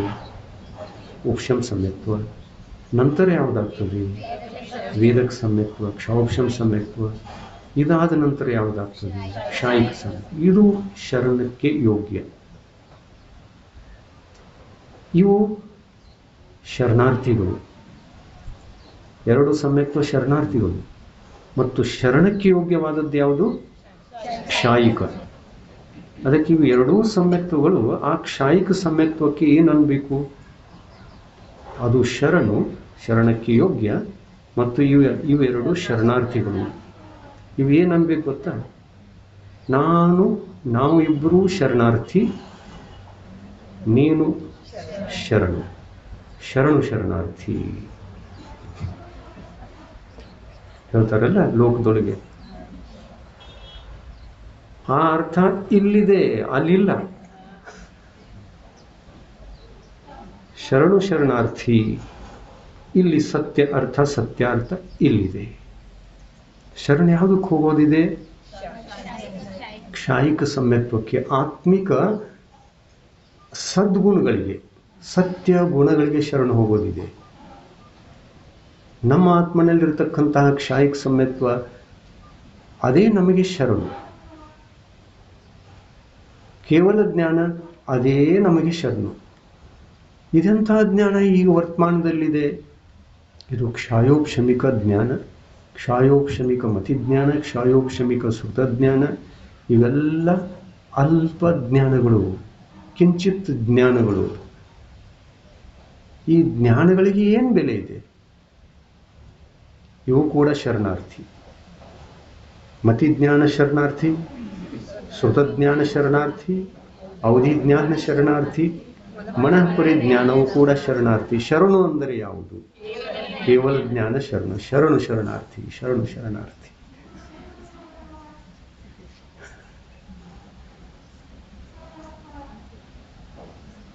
ಆಮೇಲೆ ಕೇವಲ ಜ್ಞಾನ ಕೊನೆಯಲ್ಲಿ ಯಾವುದರ ಶರಣವನ್ನು ಹೊಂದಬೇಕು?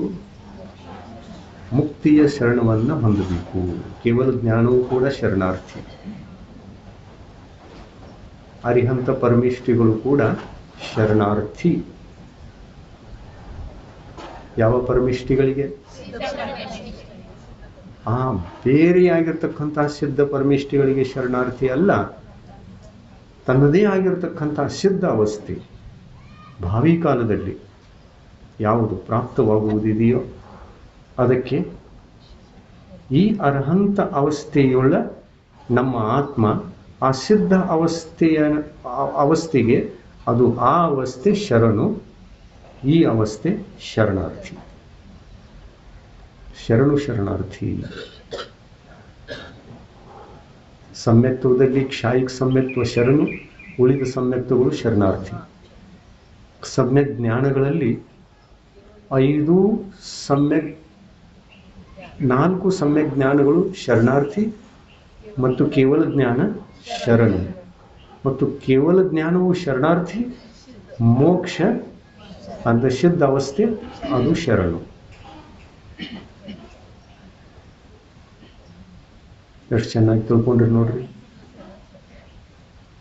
ಇನ್ನು ಜೀವನ ಹಿಡಿದು ಮರಿಲಿಕ್ಕೆ ಶಕ್ಯವೇ ಇಲ್ಲ. ಒಮ್ಮೆ ತಿಳ್ಕೊಂತು ಅಂತಂದ್ರೆ ಅದು ಮರಿಲ್ಲ ನೋಡ್ರಿ. ಎಲ್ಲ ಚಿತ್ರ ಕಥೆಯಾಗಿ ನೆನಪು ಉಳಿತದೆ ನೋಡ್ರಿ. ಹಾಗೆ ತತ್ವವು ಕೂಡ ಸರಳವಾಗಿ ಉದಾಹರಣೆಯ ಮುಖಾಂತರವಾಗಿ ಹೇಳಿತು ಅಂತಂದ್ರೆ ಅಂತ ಪ್ರತಿಯೊಬ್ಬರ ಮನಸ್ಸಿನಲ್ಲಿ ಅದು ನಾಟ್ತದೆ.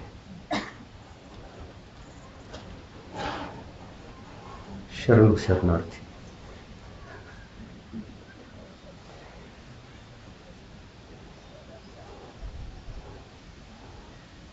ಭವ್ಯ ಮಾರ್ಗಣೆಯಲ್ಲಿ 4 ಭೇದಗಳು: ನಿಕಟ ಭವ್ಯ,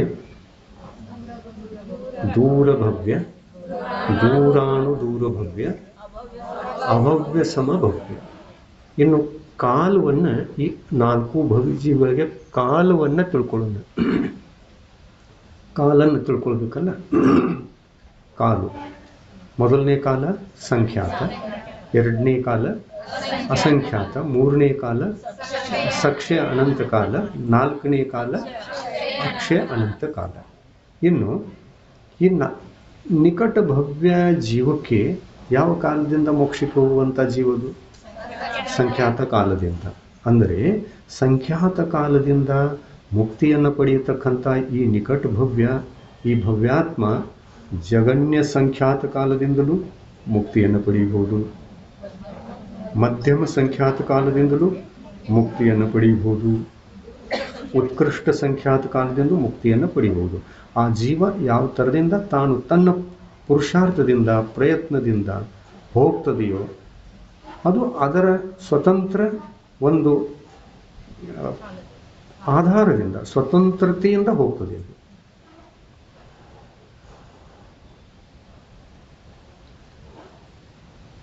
ತೀವ್ರ ಪುರುಷಾರ್ಥ ಆಯಿತು ಅಂತಂದ್ರೆ ಜಗನ್ಯ ಸಂಖ್ಯಾತ ಕಾಲದಿಂದಲೂ ಹೋಗ್ಬಹುದು. ಮಧ್ಯಮ ಪುರುಷಾರ್ಥ ಆಯಿತು ಅಂತಂದ್ರೆ ಮಧ್ಯಮ ಸಂಖ್ಯಾತ ಕಾಲದಿಂದ ಹೋಗ್ಬೋದು. ಮತ್ತು ತೀವ್ರ ಪುರುಷಾರ್ಥ ಅತಿ ಮಧ್ಯಮ ಅತಿ ಮಂದ ಪುರುಷಾರ್ಥ ಆಯಿತು ಅಂತಂದ್ರೆ ಜಗನ್ಯ ಸಂಖ್ಯಾತ ಕಾಲದಿಂದ ಮುಕ್ತಿಯನ್ನು ಪಡೆಯಬಹುದು. ಈ ಥರ. ಇನ್ನು ಇಲ್ಲಿಯೂ ಕೂಡ ಪಡೆಯಲಿಲ್ಲ ಅಂತಂದಾಗ ಇದೇ ಭವ್ಯಾತ್ಮ ಒಂದು ವೇಳೆ ತನ್ನ ಪುರುಷಾರ್ಥದಲ್ಲಿ ಕಡಿಮೆ ಬಿದ್ದ, ನಿಕಟ ಕಾಲದಲ್ಲಿ ಹೋಗತಕ್ಕಂತಹ ಚಾನ್ಸ್ ಇತ್ತು, ಜಗನ್ಯ ಕಾಲದಿಂದ ಹೋಗುವಂತಹ ಚಾನ್ಸ್ ಇತ್ತು, ಆದರೆ ಪುರುಷಾರ್ಥ ಕಡಿಮೆ ಬಿತ್ತು ಅಂತಂದಾಗ ಮಧ್ಯಮ ಕಾಲದಿಂದ ಹೋಗ್ಬೋದು. ಅಲ್ಲಿಯೂ ಕೂಡ ಕಡಿಮೆ ಬಿದ್ದ ಅಂತಂದ್ರೆ ಉತ್ಕೃಷ್ಟ ಸಂಖ್ಯಾತ ಕಾಲದಿಂದ ಹೋಗ್ಬೋದು. ಅಲ್ಲಿಯೂ ಕೂಡ ಪುರುಷಾರ್ಥ ಕಡಿಮೆ ಬಿತ್ತು ಅಂತಂದ್ರೆ ಆಮೇಲೆ ಜಗನ್ಯ ಅಸಂಖ್ಯಾತ ಕಾಲದಿಂದ ಹೋಗ್ಬೋದು. ಅಲ್ಲಿಯೂ ಕೂಡ ಹೋಗ್ಲಿಕ್ಕೆ ಆಗ್ಲಿಲ್ಲ ಅಂತಂದ್ರೆ ಮಧ್ಯಮ ಅಸಂಖ್ಯಾತ ಕಾಲದಿಂದ ಹೋಗ್ಬೋದು. ಅಲ್ಲಿಯೂ ಹೋಗ್ಲಿಕ್ಕೆ ಆಗ್ಲಿಲ್ಲ ಅಂತಂದ್ರೆ ಉತ್ಕೃಷ್ಟ ಅಸಂಖ್ಯಾತ ಕಾಲದಿಂದಲೂ ಹೋಗ್ಬೋದು. ಅದು ಒಂದು ವೇಳೆ ಹೋಗ್ಲಿಲ್ಲ ಅಂತಂದ್ರೆ ಜಗನ್ಯ ಸಕ್ಷಯ ಅನಂತ ಕಾಲದಿಂದ ಹೋಗ್ಬೋದು. ಅಲ್ಲೂ ಹೋಗ್ಲಿಕ್ಕೆ ಆಗ್ಲಿಲ್ಲ ಅಂದ್ರೆ ಮಧ್ಯಮ ಸಕ್ಷಯ ಅನಂತ ಕಾಲದಿಂದ ಹೋಗ್ಬೋದು. ಅಲ್ಲಿಯೂ ಕೂಡ ಹೋಗ್ಲಿಕ್ಕೆ ಆಗ್ಲಿಲ್ಲ ಅಂತಂದ್ರೆ ಉತ್ಕೃಷ್ಟ ಸಕ್ಷಯ ಅನಂತ ಕಾಲದಿಂದ ಹೋಗಿಯೇ ಹೋಗುತ್ತಾನೆ. ಸಂಸಾರದಲ್ಲಿ ಉಳಿಯುವುದೇ ಇಲ್ಲ, ಹೋಗಿಯೇ ಹೋಗ್ತಾನೆ. ನಿಕಟ ಭವ್ಯ ಆಗೋದು ಅಥವಾ ಆಗದೇ ಇರೋದು ಅದು ನಮ್ಮ ಮೇಲಿದೆ. ಅದೇನೋ ರೆಡಿಮೇಡ್ ವಸ್ತು ಅಲ್ಲ, ನಾವು ಹೀಗಿದ್ದೇವೆ ಮೊದಲೇ ಸಿಕ್ಕಿದೆ ಅಂತ. ನಮ್ಮ ಪುರುಷಾರ್ಥದ ಮೇಲೆ ಡಿಪೆಂಡ್ ಆಗಿ ನಾವು ಹೋಗ್ತೀವಿ. ನಿಮ್ಮ ಮನೆಯೊಳಗೆ ಯಾವುದಾದ್ರೂ ಒಂದು ದೊಡ್ಡ ಕೆಲಸ ಇದೆ, 8-10 ದಿನಗಳ ಕೆಲಸ ಇದೆ ಅಂತ ಇಟ್ಕೊಳ್ಳಿ. ನೀವು ದೊಡ್ಡ ಪುರುಷಾರ್ಥ ಮಾಡಿದರೆ ಒಂದೇ ದಿನದಲ್ಲಿ ಮುಗಿಸ್ಬೋದು. ಮಂದಗತಿಯಿಂದ ಮಾಡಿದರೆ 4 ದಿನ ಹಿಡಿಬೋದು. ಅತೀ ಮಂದ ಮಾಡಿಕೊಂಡ್ರೂ 8 ದಿವಸ ಅಂತನ್ನಿ. ಮತ್ತು ಭಾಳ ಲೇಟ್ ಮಾಡಿದ್ರಿ ಅಂತಂದರೆ 15 ದಿನದಲ್ಲಿ ಅಂತೂ ಮುಗೀತದೆ. ಹಾಗೆ ನಮ್ಮ ಪುರುಷಾರ್ಥ ನಮ್ಮ ಅಧೀನತೆಯಲ್ಲಿ ಇರ್ತದೆ. ನಾವು ಹೇಗೆ ಮಾಡ್ತೇವೆ ಹಾಗೆ ಆಗ್ತದೆ ಅಷ್ಟೆ. ಕಾಲೇನು ಬಂದು ನಮ್ಮನ್ನ ಮೋಕ್ಷಕ್ಕೆ ಕೊಂಡೊಯ್ಯಿಲ್ಲ. ಈಗ ನೋಡಿ, ಸಮ್ಯಕ್ ದರ್ಶನ ಆದಂತಹ ಮನುಷ್ಯನಿಗೆ ಅರ್ಧ ಪುದ್ಗಲ ಪರಾವರ್ತನ ಕಾಲದೊಳಗೆ ಮೋಕ್ಷಕ್ಕೆ ಹೋಗ್ತಾನೆ ಅನ್ನುವಂಥದ್ದು ಇದೆಯಲ್ಲ, ಇದೆ. ಆದರೆ ಪುರುಷಾರ್ಥ ಮಾಡಿದ್ರೆ ಹೋಗ್ತಾನೋ ಮಾಡದಿದ್ರೆ ಹೋಗ್ತಾನೆ ನೋಡಿ. ನಿಕಟ ಭವ್ಯನಾಗಿ ಹೋಗ್ಬೋದು, ದೂರ ಭವ್ಯನಾಗಿಯೂ ಹೋಗ್ಬೋದು, ದೂರ ಭವ್ಯನಾಗಿಯೂ ಹೋಗ್ಬೋದು. ಆದರೆ ದೂರ ಭವ್ಯ ಆದ ಅಂತಂದ್ರೆ ಏನನ್ಬೇಕು, ಅವನು ಹೋಗ್ತಾನೆ ಅಂತ. ಪುರುಷಾರ್ಥ ಮಾಡಿಯೇ ಮಾಡ್ತಾನೆ, ಹೋಗ್ತಾನೆ. ಅವನಲ್ಲಿ ಹೋಗ್ತಕ್ಕಂಥ ಶಕ್ತಿ ಇದೆ, ಅದು ವ್ಯಕ್ತ ಆಗೇ ಆಗ್ತದೆ, ಹೋಗ್ತಾನೆ ಅಂತ. ಅರ್ಧ ಪುದ್ಗಲ ಪರಾವರ್ತನ ಕಾಲಕ್ಕಿಂತ ಹೆಚ್ಚಿನ ಕಾಲವನ್ನು ಪ್ರವೇಶ ಮಾಡುವುದೇ ಇಲ್ಲ ಜೀವ. ಅದಕ್ಕಾಗಿ ಸಮ್ಯಕ್ ದರ್ಶನಕ್ಕೆ ಇಷ್ಟೊಂದು ಮಹತ್ವ ಇದೆ, ಬೆಲೆ ಇದೆ. ಈ ಧರ್ಮ ನಾವು ಅದನ್ನು ರಕ್ಷಿಸಿದರೆ ಅದು ನಮ್ಮನ್ನು ರಕ್ಷಿಸುತ್ತದೆ. ಧರ್ಮೋ ರಕ್ಷತಿ ರಕ್ಷಿತಃ. ಆ ಧರ್ಮವನ್ನು ನಾವು ಕಾಪಾಡಿಕೊಂಡ್ರೆ, ನಾವು ರಕ್ಷಿಸಿದ್ರೆ ಅದು ಕೂಡ ನಮ್ಮನ್ನು ರಕ್ಷಿಸುತ್ತದೆ. ಅದಕ್ಕಾಗಿ ಲಕ್ಷ್ಯದಲ್ಲಿರಿಸಿಕೊಳ್ಬೇಕು, ನಮ್ಮ ಆತ್ಮನ ಮೇಲೆ ದಯೆ ನಾವೇ ಮಾಡಿಕೊಳ್ಬೇಕು, ಮತ್ತಾರೂ ಮಾಡೋಲ್ಲ. ಸತ್ಸಂಗದಲ್ಲಿ ಹೋಗ್ತೀರಿ ಅಂತಂದ್ರೆ ಗುರುಗಳು ಸ್ವಲ್ಪ ಮಾರ್ಗದರ್ಶನವನ್ನು ಮಾಡಬಹುದು, ಆದರೆ ನಿಮ್ಮನ್ನು ಹೊರತೆಗಿಲಿಕ್ಕೆ ಶಕ್ಯವೇ? ಕುದುರೆಗೆ ಬಾಯಾರಿಕೆ ಇದೆ, ನೀರಡಿಕೆ ಇದೆ ಅಂತಂದ್ರೆ ಮಾಲೀಕ ಆ ಹೊಳೆಯ ತನಕ ಒಯ್ಯಬಹುದು. ನೀರನ್ನು ಕುಡಿಸ್ಲಿಕ್ಕೆ ಶಕ್ತಿದೆಯೇ? ಕುಡಿಸುವಂತಹ ಸ್ಥಾನದಲ್ಲಿ ಒಯ್ಯಬಹುದು. ನೀರು ಎಲ್ಲಿ ಸಿಗ್ತದೆ ಆ ದಾರಿಯನ್ನೂ ಹೇಳಬಹುದು, ಕೊಂಡೊಯ್ಯಬಹುದು ಜೊತೆಯಲ್ಲಿ. ಆದರೆ ನೀರನ್ನು ಕುಡಿಯುವಂತಹ ಕಾರ್ಯ ಅದು ಮಾಲೀಕಂದೋ ಅಥವಾ ಕುದುರೆಯದ್ದೋ?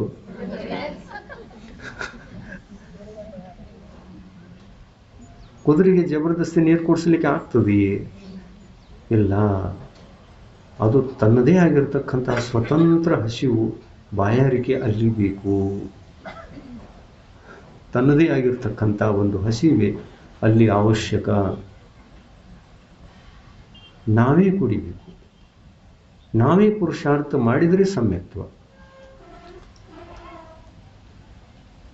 ನಾವು ಪುರುಷಾರ್ಥ ಮಾಡುವುದಕ್ಕೆ ಮಾರ್ಗದರ್ಶಕರು ಮಾರ್ಗದರ್ಶನವನ್ನು ನೀಡಲಿ ಅನ್ನುವಂಥ ಉದ್ದೇಶದಿಂದ ಮಾರ್ಗದರ್ಶಕರ ಹತ್ತಿರ ಹೋಗೋದು ಇದು ನಮ್ಮ ಕರ್ತವ್ಯ. ಹತ್ತಿರ ಹೋಗೋದು ನಮ್ಮ ಕರ್ತವ್ಯ. ಯಾಕೆ ಹೋಗಬೇಕು? ನಾವು ದಾರಿಯನ್ನು ತಪ್ಪಬಾರದು. ನಡೀತಾ ತಪ್ತೇವೆ ಅಂತಂದರೆ ನಮಗೆ ಹೇಳಿಕೊಡುವಂಥವರೊಬ್ಬರು ಜೊತೆಯಲ್ಲಿ ಇರಲಿ, ಅವರು ಸಹಾಯಕ. ನಮ್ಮ ಆತ್ಮ ಕಲ್ಯಾಣದ ದಾರಿಗೆ ಯಾರು ಸಹಾಯಕರು ಅವರನ್ನೇ ಆಯತನ ಅಂತ ಕರಿತೀವಿ ನಾವು. ಆಯತನ ಅಂದರೆ ಏನು?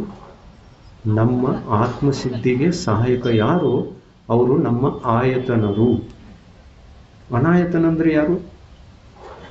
ಅನಾಯತನ ಯಾರು ನಮ್ಮ ಆತ್ಮಸಿದ್ಧಿಗೆ, ನಮ್ಮ ಆತ್ಮ ಕಲ್ಯಾಣಕ್ಕೆ ಕಾರಣ ಅಲ್ಲವೋ ಅವರೆಲ್ಲ ಅನಾಯತನ. ಅದಕ್ಕೆ ಭಗವಂತರು ಏನು ಹೇಳಿದರು? ಅನಾಯತನವನ್ನು ತ್ಯಜಿಸಿ ಆಯತನ ಕಡೆಗೆ ಬನ್ನಿ.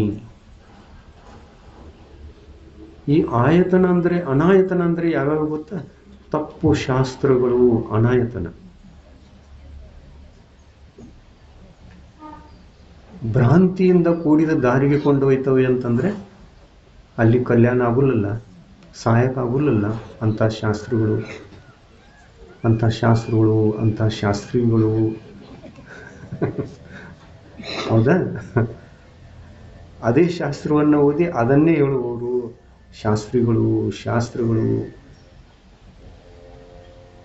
ಅವು ಎರಡೂ ಅನಾಯತನ ಅಥವಾ ಅದರೊಳಗೆ ಯಾವುದಾದ್ರೂ ಒಂದು ಅನಾಯತನ? ಎರಡೂ ಅನಾಯತನ. ಎರಡೂ ತ್ಯಜಿಸ್ಬೇಕಲ್ಲ. ಯಾವುದು ವಿಕಲ್ಪ ಮಾಡ್ಕೋಬಾರದು. ಎಷ್ಟು ಕಾಲ ಕಳೀತು ಭ್ರಾಂತಿಗೆ ಒಳಗಾಗಿ. ಇನ್ನು ನಾವೇ ಮಾಡ್ತೀವಿ ಅಂತಂದ್ರೆ ಆಗುಲ್ಲೇ ಅಲ್ಲ. ಭ್ರಾಂತಿ ಇದ್ದಂತಹ ಜಾಗದಲ್ಲಿ ನಾವೇ ಎಲ್ಲ ಪುರುಷಾರ್ಥವನ್ನು ಮಾಡ್ತೀವಿ ಅಂತಂದ್ರೆ ಶಕ್ಯವೇ ಇಲ್ಲ. ಅದಕ್ಕೊಂದು ಮಾರ್ಗದರ್ಶನ ಬೇಕೀಗ. ಅದಕ್ಕೊಂದು ದೀರ್ಘವಾದ ಚರ್ಚಾಕೂಟ ಬೇಕು. ಚರ್ಚೆ ಮಾಡಬೇಕಲ್ಲ, ಸಂಗೋಷ್ಠಿ ಆಗಲೇಬೇಕಲ್ಲ, ಬೇಕು. ಮನಸ್ಸೇನು ಹೇಳ್ತದೆ, ಒಂದು ಕಡೆಗೆ ಬೇಕು ಅಂತ ಅನಿಸ್ತದೆ, ಮತ್ತೆ ಇನ್ನೊಂದು ಕಡೆಗೆ ಏನಾಗ್ತದೆ, ಅದೆಲ್ಲ ಮಾಡಿದ್ರೆ ಮತ್ತೆ ಇದು ಹೇಗೆ, ಈ ಥರ ಅನ್ನಿಸ್ತದೆ. ಆ ಥರ ಅನ್ನಿಸಬಾರ್ದು. ಆತ್ಮಕಲ್ಯಾಣ ಇದು ದೊಡ್ಡದೋ ಅಥವಾ ತಪ್ಪಾದ ರೂಢಿವಾದಗಳು, ತಪ್ಪಾದ ಪರಂಪರೆ, ತಪ್ಪಾದ ವಿಷಯಗಳು, ತಪ್ಪಾದ ದಾರಿಗಳು ಇವು ಮುಖ್ಯನೋ ಅಥವಾ ಆತ್ಮಕಲ್ಯಾಣ ಮುಖ್ಯ? ಆತ್ಮಕಲ್ಯಾಣ ಮುಖ್ಯ. ಆತ್ಮಕಲ್ಯಾಣಕ್ಕೆ ಬೆಲೆ ಕೊಡಬೇಕು.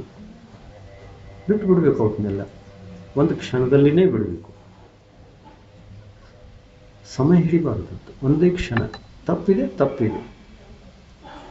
Cut, CUT cut.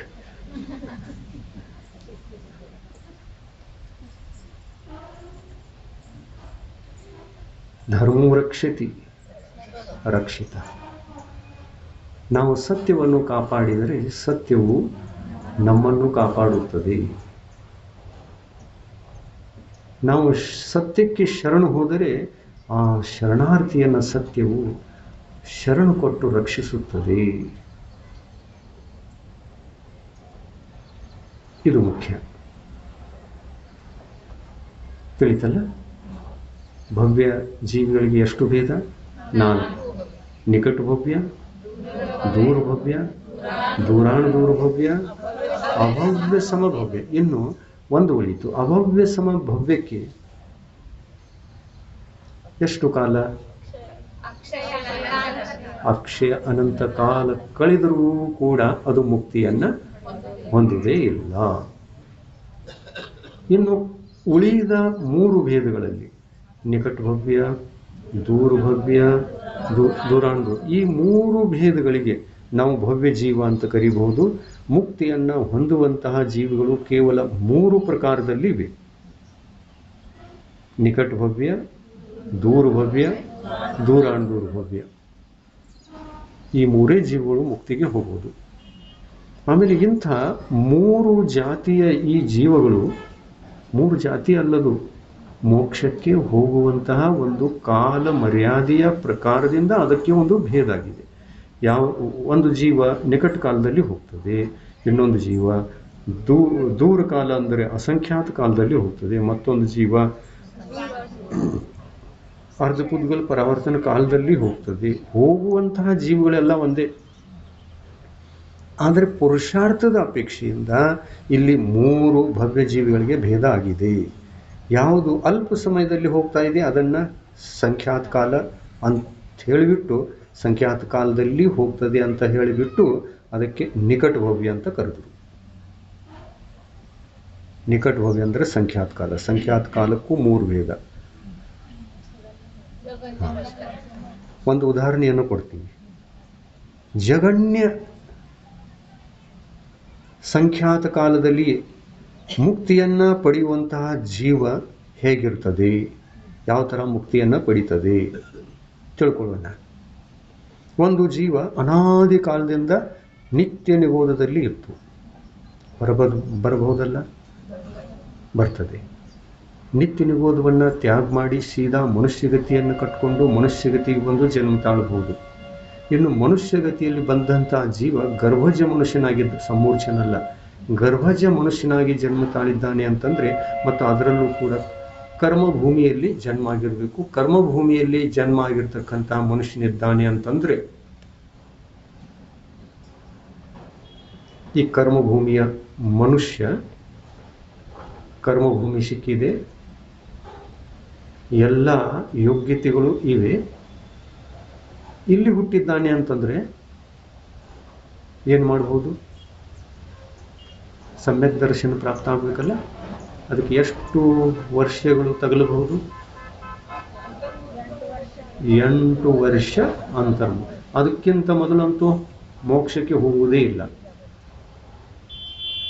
ಸಮ್ಯಕ್ ದರ್ಶನ ಆದ ನಂತರ ಎಷ್ಟು ಸಮಯದಲ್ಲಿ ಹೋಗ್ಬೋದು ಅಂತಂದರೆ, ಸಂಖ್ಯಾತ ಕಾಲದಲ್ಲೂ ಹೋಗ್ಬೋದು, ಅಸಂಖ್ಯಾತ ಕಾಲದಲ್ಲೂ ಹೋಗ್ಬೋದು, ಸಕ್ಷಯ ಅನಂತ ಕಾಲದಲ್ಲೂ ಹೋಗ್ಬೋದು. ಇನ್ನು ಯಾವುಗಳಿಗೆ ಸಮ್ಯಕ್ ದರ್ಶನ ಆಗಿಯೇ ಇಲ್ಲ, ಅವು ಅನಂತ ಕಾಲದವರೆಗೆ ಮೋಕ್ಷಕ್ಕೆ ಹೋಗ್ತಾ ಇರ್ತವೆ. ಸಮ್ಯಕ್ ದರ್ಶನ ಯಾರಿಗೆ ಆಗಿದೆ ಅಂಥವ್ರಿಗೆ ಈ ಮೂರು ಭೇದಗಳಿವೆ. ಹೌದಲ್ಲ? ಈ 3 ಭೇದ ಯಾರಿಗೆ ಸಮ್ಯಕ್ ದರ್ಶನ ಆಗಿದೆ ಅವರಿಗೆ ಈ 3 ಕಾಲ ಇದೆ. ನಿಕಟ ಕಾಲದಿಂದ ನೀನು ಹೋಗುವುದು, ನೀನು ಸ್ವತಂತ್ರ. ನೀನು ಅಸಂಖ್ಯಾತ ಕಾಲದಿಂದ ಹೋಗುವುದು, ನೀನು ಸ್ವತಂತ್ರ. ಯಾವ ಕಾಲದಿಂದ ಹೋಗ್ತೀನಿ ನೋಡು. ಹೋಗ್ಲಿಲ್ಲ ಅಂದ್ರೂ ಕೊನೆಗೆ ಹೋಗ್ತಿ. ಆದರೆ ಅರ್ಧ ಪುದ್ಗಲ್ ಪರಾವರ್ತನ ಕಾಲ, ದೀರ್ಘ ಕಾಲವನ್ನು ತಕ್ಕೊಂಡು ಹೋಗ್ತಿ ಅಂತ ಹೇಳ್ತಾರೆ.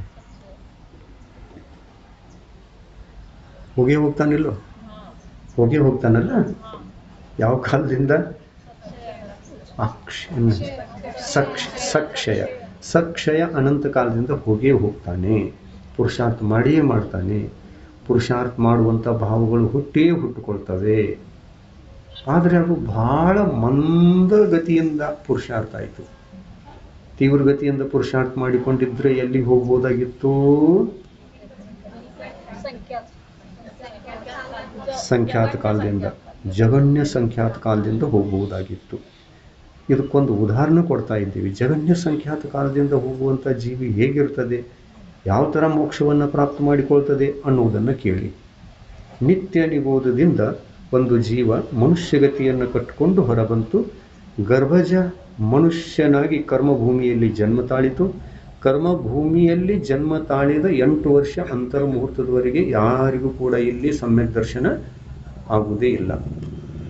8 ವರ್ಷ ಕಳೆಯಿತು. ಅಂತರ ಮುಹೂರ್ತವೂ ಕೂಡ ಕಳೆಯುವಾಗ ಅದು ಕಳೆಯಿತು. ಅಂತರ ಮುಹೂರ್ತ ಕಳೆದ ನಂತರ ಸಮ್ಯಕ್ ದರ್ಶನ ಮರು ಅಂತರ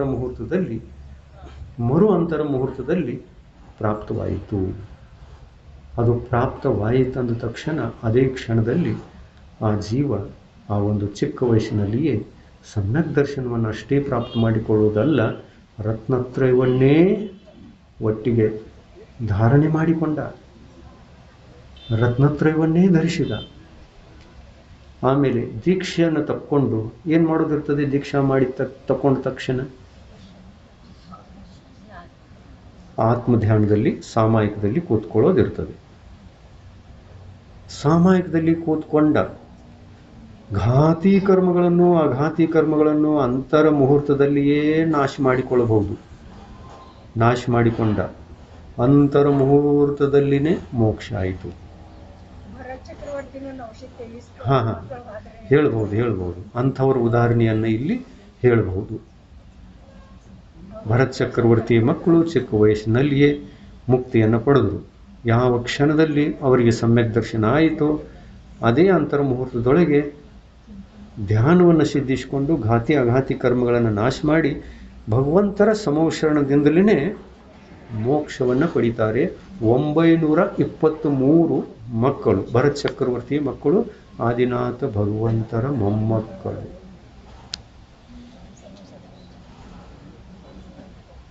ಉದಾಹರಣೆ ನಿಕಟ ಕಾಲದಲ್ಲಿ ಮುಕ್ತಿಯನ್ನು ಪಡೆಯುವುದಕ್ಕೆ ಅವರು ಉದಾಹರಣೆಯಾಗಿದ್ದಾರೆ.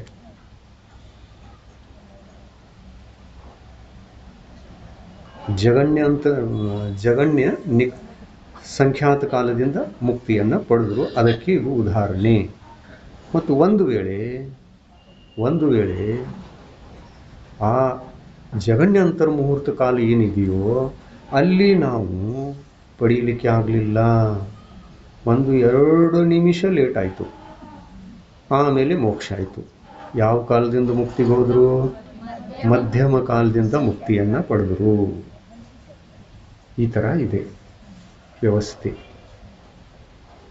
ಆಮೇಲೆ ಮಧ್ಯಮ ಅಂತರ್ಮುಹೂರ್ತ ಇದು ಎಷ್ಟು ದೊಡ್ಡದಿದೆ ಅಂತಂದರೆ, ಎಲ್ಲಿ ಈ ಸಂಖ್ಯಾತ ಕಾಲ ಪೂರ್ಣಗೊಳ್ತದೋ, ಅಸಂಖ್ಯಾತ ಕಾಲ ಸ್ಟಾರ್ಟ್ವಾಗ್ತದೋ ಅಲ್ಲಿ ತನಕ ಮಧ್ಯಮ ಅಂತರ್ಮುಹೂರ್ತ ಅಷ್ಟೊಂದು ದೊಡ್ಡದಿದೆ. 1 ನಿಮಿಷ ಲೇಟ್ ಆಯಿತು ಅಂದ್ರೂ ಮಧ್ಯಮ ಕಾಲದಿಂದ ಹೋದರು, 2 ನಿಮಿಷ ಲೇಟ್ ಆದ್ರೂ ಮಧ್ಯಮ ಕಾಲದಿಂದ ಹೋದರು. ಎಷ್ಟು ನಿಮಿಷಗಳಿವೆ? ಆ ಸಂಖ್ಯಾತ ಕಾಲ ಕಳೆಯುವುದರಲ್ಲಿ ಎಷ್ಟು ನಿಮಿಷಗಳಿವೆಯೋ ಅದೆಲ್ಲವೂ ಕೂಡ ಮಧ್ಯಮ ಅಂತರ್ಮುಹೂರ್ತಕ್ಕೆ ಸೇರಿರುವಂಥ ವಿಷಯ.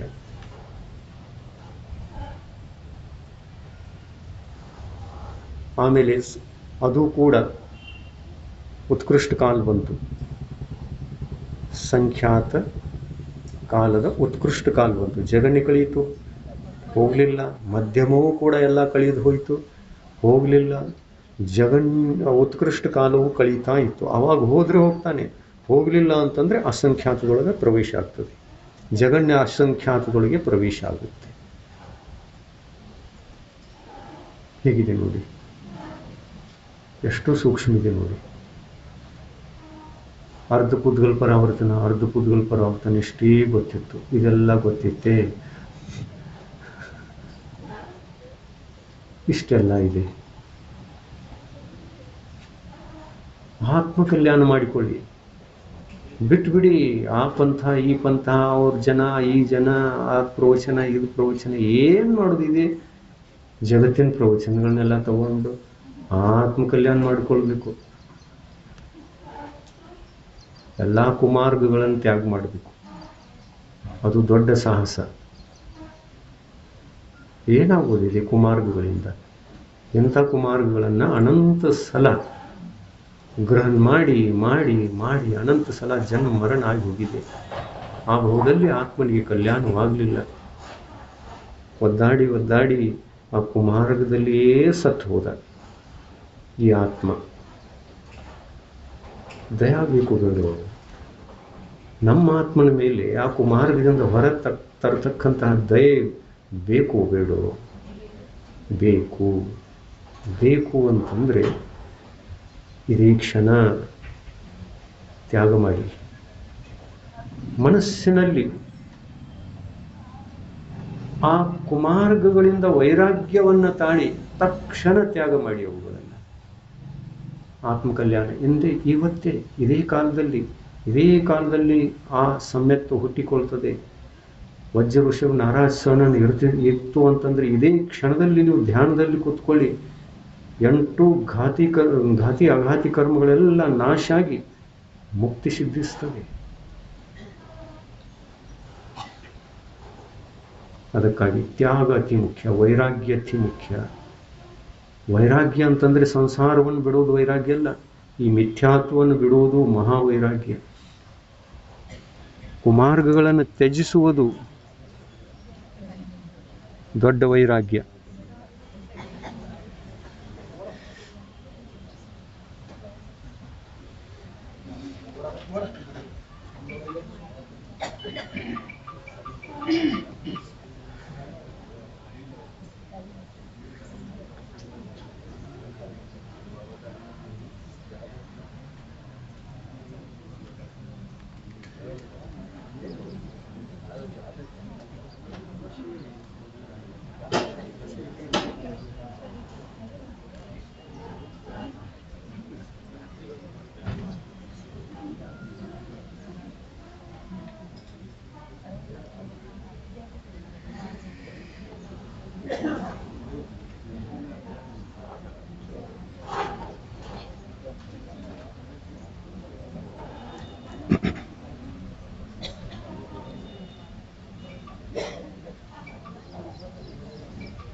ಬಂತು.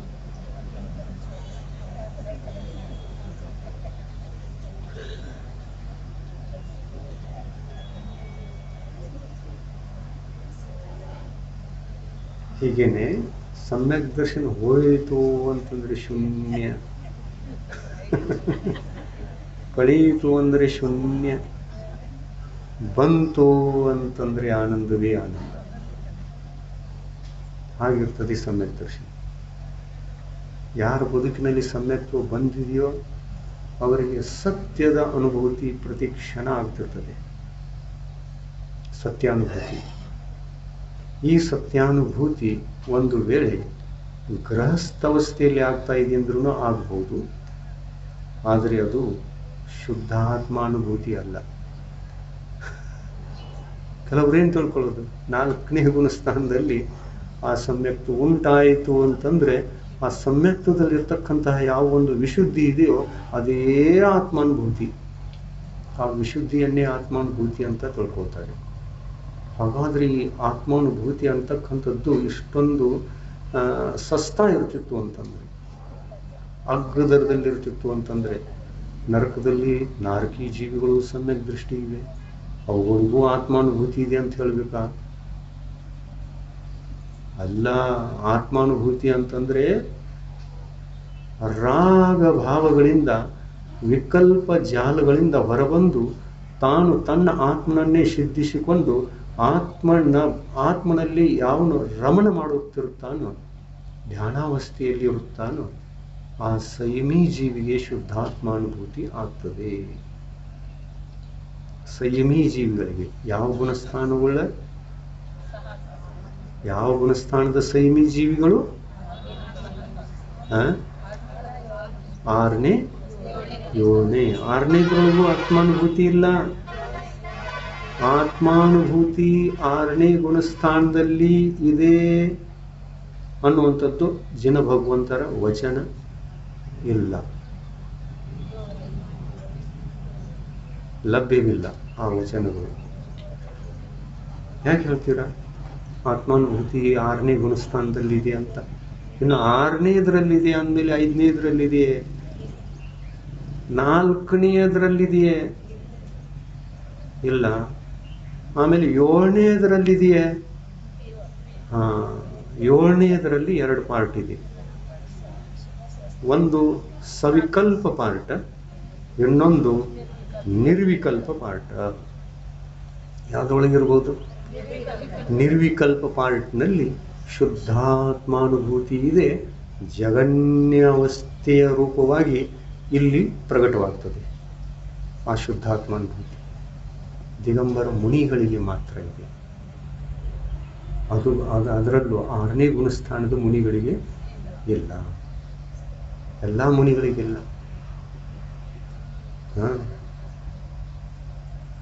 ಮುನಿಗಳಿಗೆ ಇಲ್ಲ ಅಂದಮೇಲೆ ನಾವೇನು ಹೇಳ್ತಾ ಇದ್ದೇವೆ? ಶಿಕ್ಷಕವ್ರಿಗೆಲ್ಲ ಆಗ್ತದೆ. ಸಮ್ಯಕ್ ದರ್ಶನ ಪ್ರಾಪ್ತ ಮಾಡ್ಕೊಳ್ಳಿ, ಸ್ವಾಧ್ಯಾಯ ಮಾಡಿ ಸಮ್ಯಕ್ ದರ್ಶನ ಪ್ರಾಪ್ತ ಮಾಡ್ಕೊಳ್ಳಿ, ನಿಮ್ಗೆ ಆತ್ಮಾನುಭೂತಿ ಆಗಿ ಹೋಗ್ತದೆ. ಹೇಗೆ ಆಗ್ತದೆ? ಆತ್ಮಾನುಭೂತಿ ಆಗಬೇಕು ಅಂತಂದ್ರೆ ಪಂಚ ಪಾಪಗಳನ್ನು ತ್ಯಾಗ ಮಾಡಲೇಬೇಕು, ದಿಗಂಬರ ಅವಸ್ಥೆಯನ್ನು ಹೊಂದಲೇಬೇಕು. ಹಿಂಸೆ, ಅಸತ್ಯ, ಕಳವು, ಕುಶೀಲ, ಪರಿಗ್ರಹ ಇದನ್ನೆಲ್ಲ ತ್ಯಾಗ ಮಾಡಲೇಬೇಕು. ಈ ಪರಿಗ್ರಹದ ಜಾಲದಿಂದ ಹೊರಗೆ ಬರಲೇಬೇಕು. ಇಂದ್ರಿಯ ವಿಷಯಗಳು ಎಲ್ಲಿ ಇವೆಯೋ ಆ ಇಂದ್ರಿಯ ವಿಷಯಗಳನ್ನಾದರೂ ಎಲ್ಲ ಬಿಡಬೇಕಲ್ಲ. ನಾವು ಶಾರೀರಿಕ ಜೀವನವನ್ನು ಜೀವಿಸ್ತಾ ಇದ್ದೇವೆ, ಇಂದ್ರಿಯ ವಿಷಯಗಳನ್ನು ಆಶ್ರಯಿಸಿ ಜೀವಿಸ್ತಾ ಇದ್ದೇವೆ. ಇಂದ್ರಿಯ ವಿಷಯಗಳನ್ನು ಆಶ್ರಯಿಸುವಂತಹ ಜೀವಿಗೆ ಇಂದ್ರಿಯ ಸಂಯಮ ಪ್ರಕಟವಾಗಬಹುದೇ? ಇಂದ್ರಿಯ ಸಂಯಮ ಇಂದ್ರಿಯ ವಿಷಯಗಳನ್ನು ಜಯಿಸಿದಾಗೋ ಅಥವಾ ಉಳಿಸಿಕೊಂಡಾಗೋ? ಜಯಿಸಿದಾಗ. ಮುನಿಗಳು ಜಯಿಸಿರ್ತಾರೆ. ಯಾವುದು ಇಂದ್ರಿಯ ವಿಷಯ ಅವರಲ್ಲಿಲ್ಲ. ವಸ್ತ್ರ ಇದೇನು ಇಂದ್ರಿಯ ವಿಷಯವೋ ಅಥವಾ ಏನು? ಯಾವ ಇಂದ್ರಿಯದ ವಿಷಯ? ಸ್ಪರ್ಶನೇಂದ್ರಿಯದ ವಿಷಯ. ಎಲ್ಲರಿಗೂ ಗೊತ್ತಿದೆ ಸ್ಪರ್ಶನೇಂದ್ರಿಯದ ವಿಷಯ ವಸ್ತ್ರ. ವಸ್ತ್ರದಿಂದ ಬರದೇ ಈ ಸ್ಪರ್ಶನೇಂದ್ರಿಯ ವಿಜಯವನ್ನ ಮಾಡಿಕೊಳ್ಳದೆ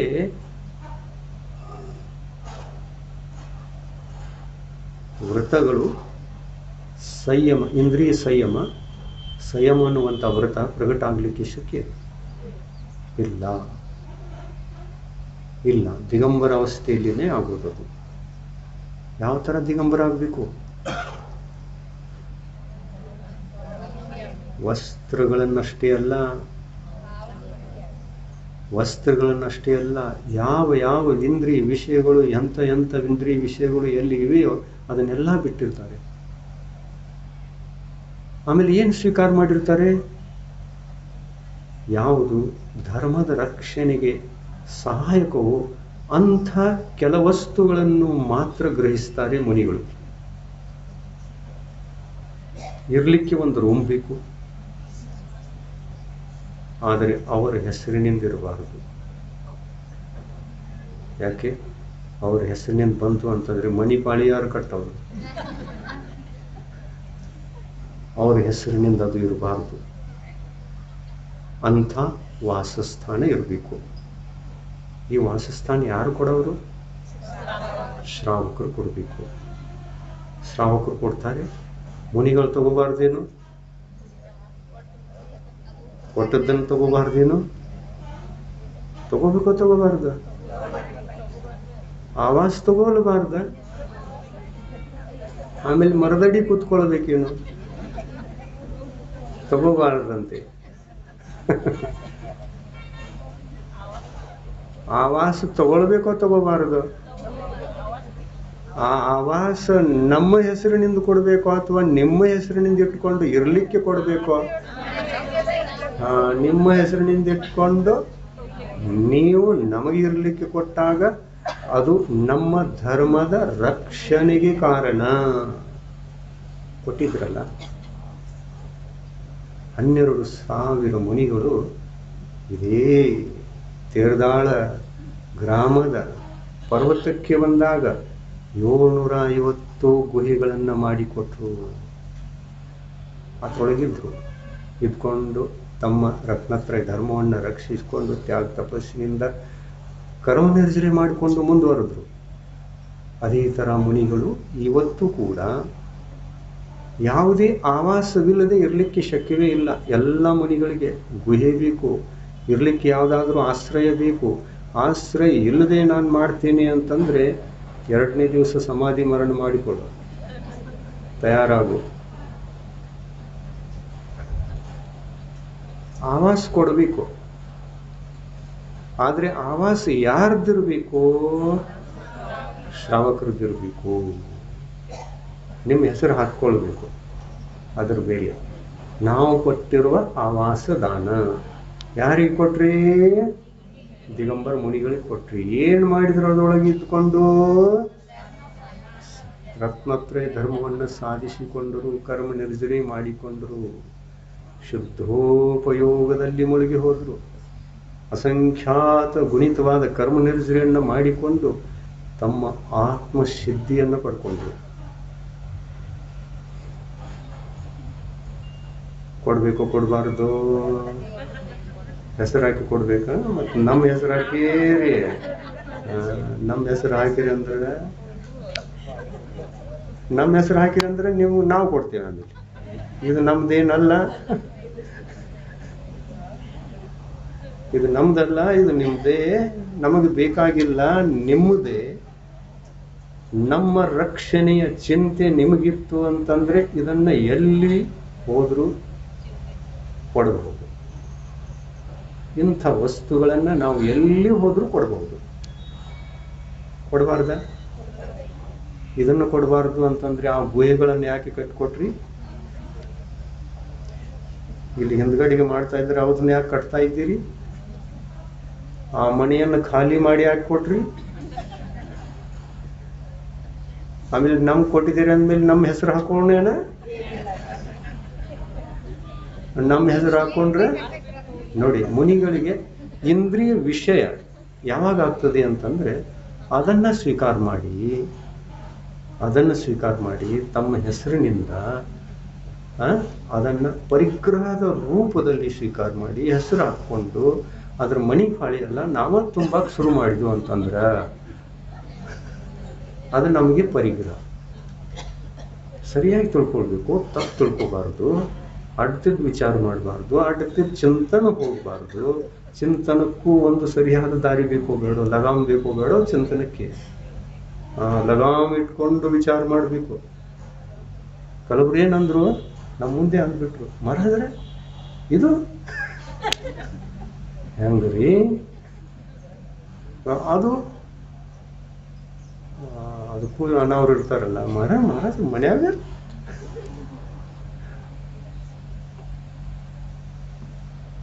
ನಿಮ್ಮ ಮನೇನೂ ಅಷ್ಟೇ, ಕಾಡೂ ಅಷ್ಟೇ. ಮುನಿಗಳಿಗೆ ಯಾವುದು ಆಧಿಪತ್ಯ ಇರುವುದೇ ಇಲ್ಲ ಅನ್ನುವಂಥವೇ ನಿರ್ಗ್ರಂಥ ಮುನಿಗಳು. ಯೋಗೇ ವಿಯೋಗೇ ಭವನೇವನೇವ. ಯೋಗದಲ್ಲಿ ವಿಯೋಗದಲ್ಲಿ ಭವನದಲ್ಲಿ ವನದಲ್ಲಿ ಇರುವಂತಹ ಮುನಿಗಳು ಆ ವಸ್ತುಗಳ ಸ್ವಾಮಿತ್ವವನ್ನು ಹೊಂದದೆ ಆತ್ಮಸಿದ್ಧಿಗಾಗಿ ಅವುಗಳನ್ನೆಲ್ಲ ಬಳಸಿಕೊಳ್ತಾ ಇದ್ದಾರೆ ಅಂತಂದ್ರೆ ಅದು ಪರಿಗ್ರಹ ಅಲ್ಲ, ಅದು ಉಪಕರಣ, ಅದು ಬಾಹ್ಯ ಸಾಧನ. ಕರ್ಮ ನಿರ್ಜರಿಗೆ ಧರ್ಮ ಸಿದ್ಧಿಗಾಗಿ ಬೇಕಾಗುವಂಥ ಅವಶ್ಯಕ ವಸ್ತು. ಅದು ಇಂದ್ರಿಯ ವಿಷಯ ಅಲ್ಲ, ಅದು ಪರಿಗ್ರಹ ಅಲ್ಲ, ಅದು ಇಂದ್ರಿಯ ವಿಷಯವೂ ಅಲ್ಲ, ಪರಿಗ್ರಹನೂ ಅಲ್ಲ. ಭರತ ಚಕ್ರವರ್ತಿ ಎಷ್ಟು ಖಂಡಗಳ ಒಡೆಯ, ಎಷ್ಟು ಖಂಡಗಳ ಆಧಿಪತ್ಯವನ್ನು ಹೊಂದಿದ್ದ. ದಿಗಂಬರ ದೀಕ್ಷೆಯನ್ನು ತಕ್ಕೊಂಡಾಗ ಎಷ್ಟು ಖಂಡಗಳ ಆಧಿಪತ್ಯವನ್ನು ಹೊಂದಿದ್ದಾನೆ?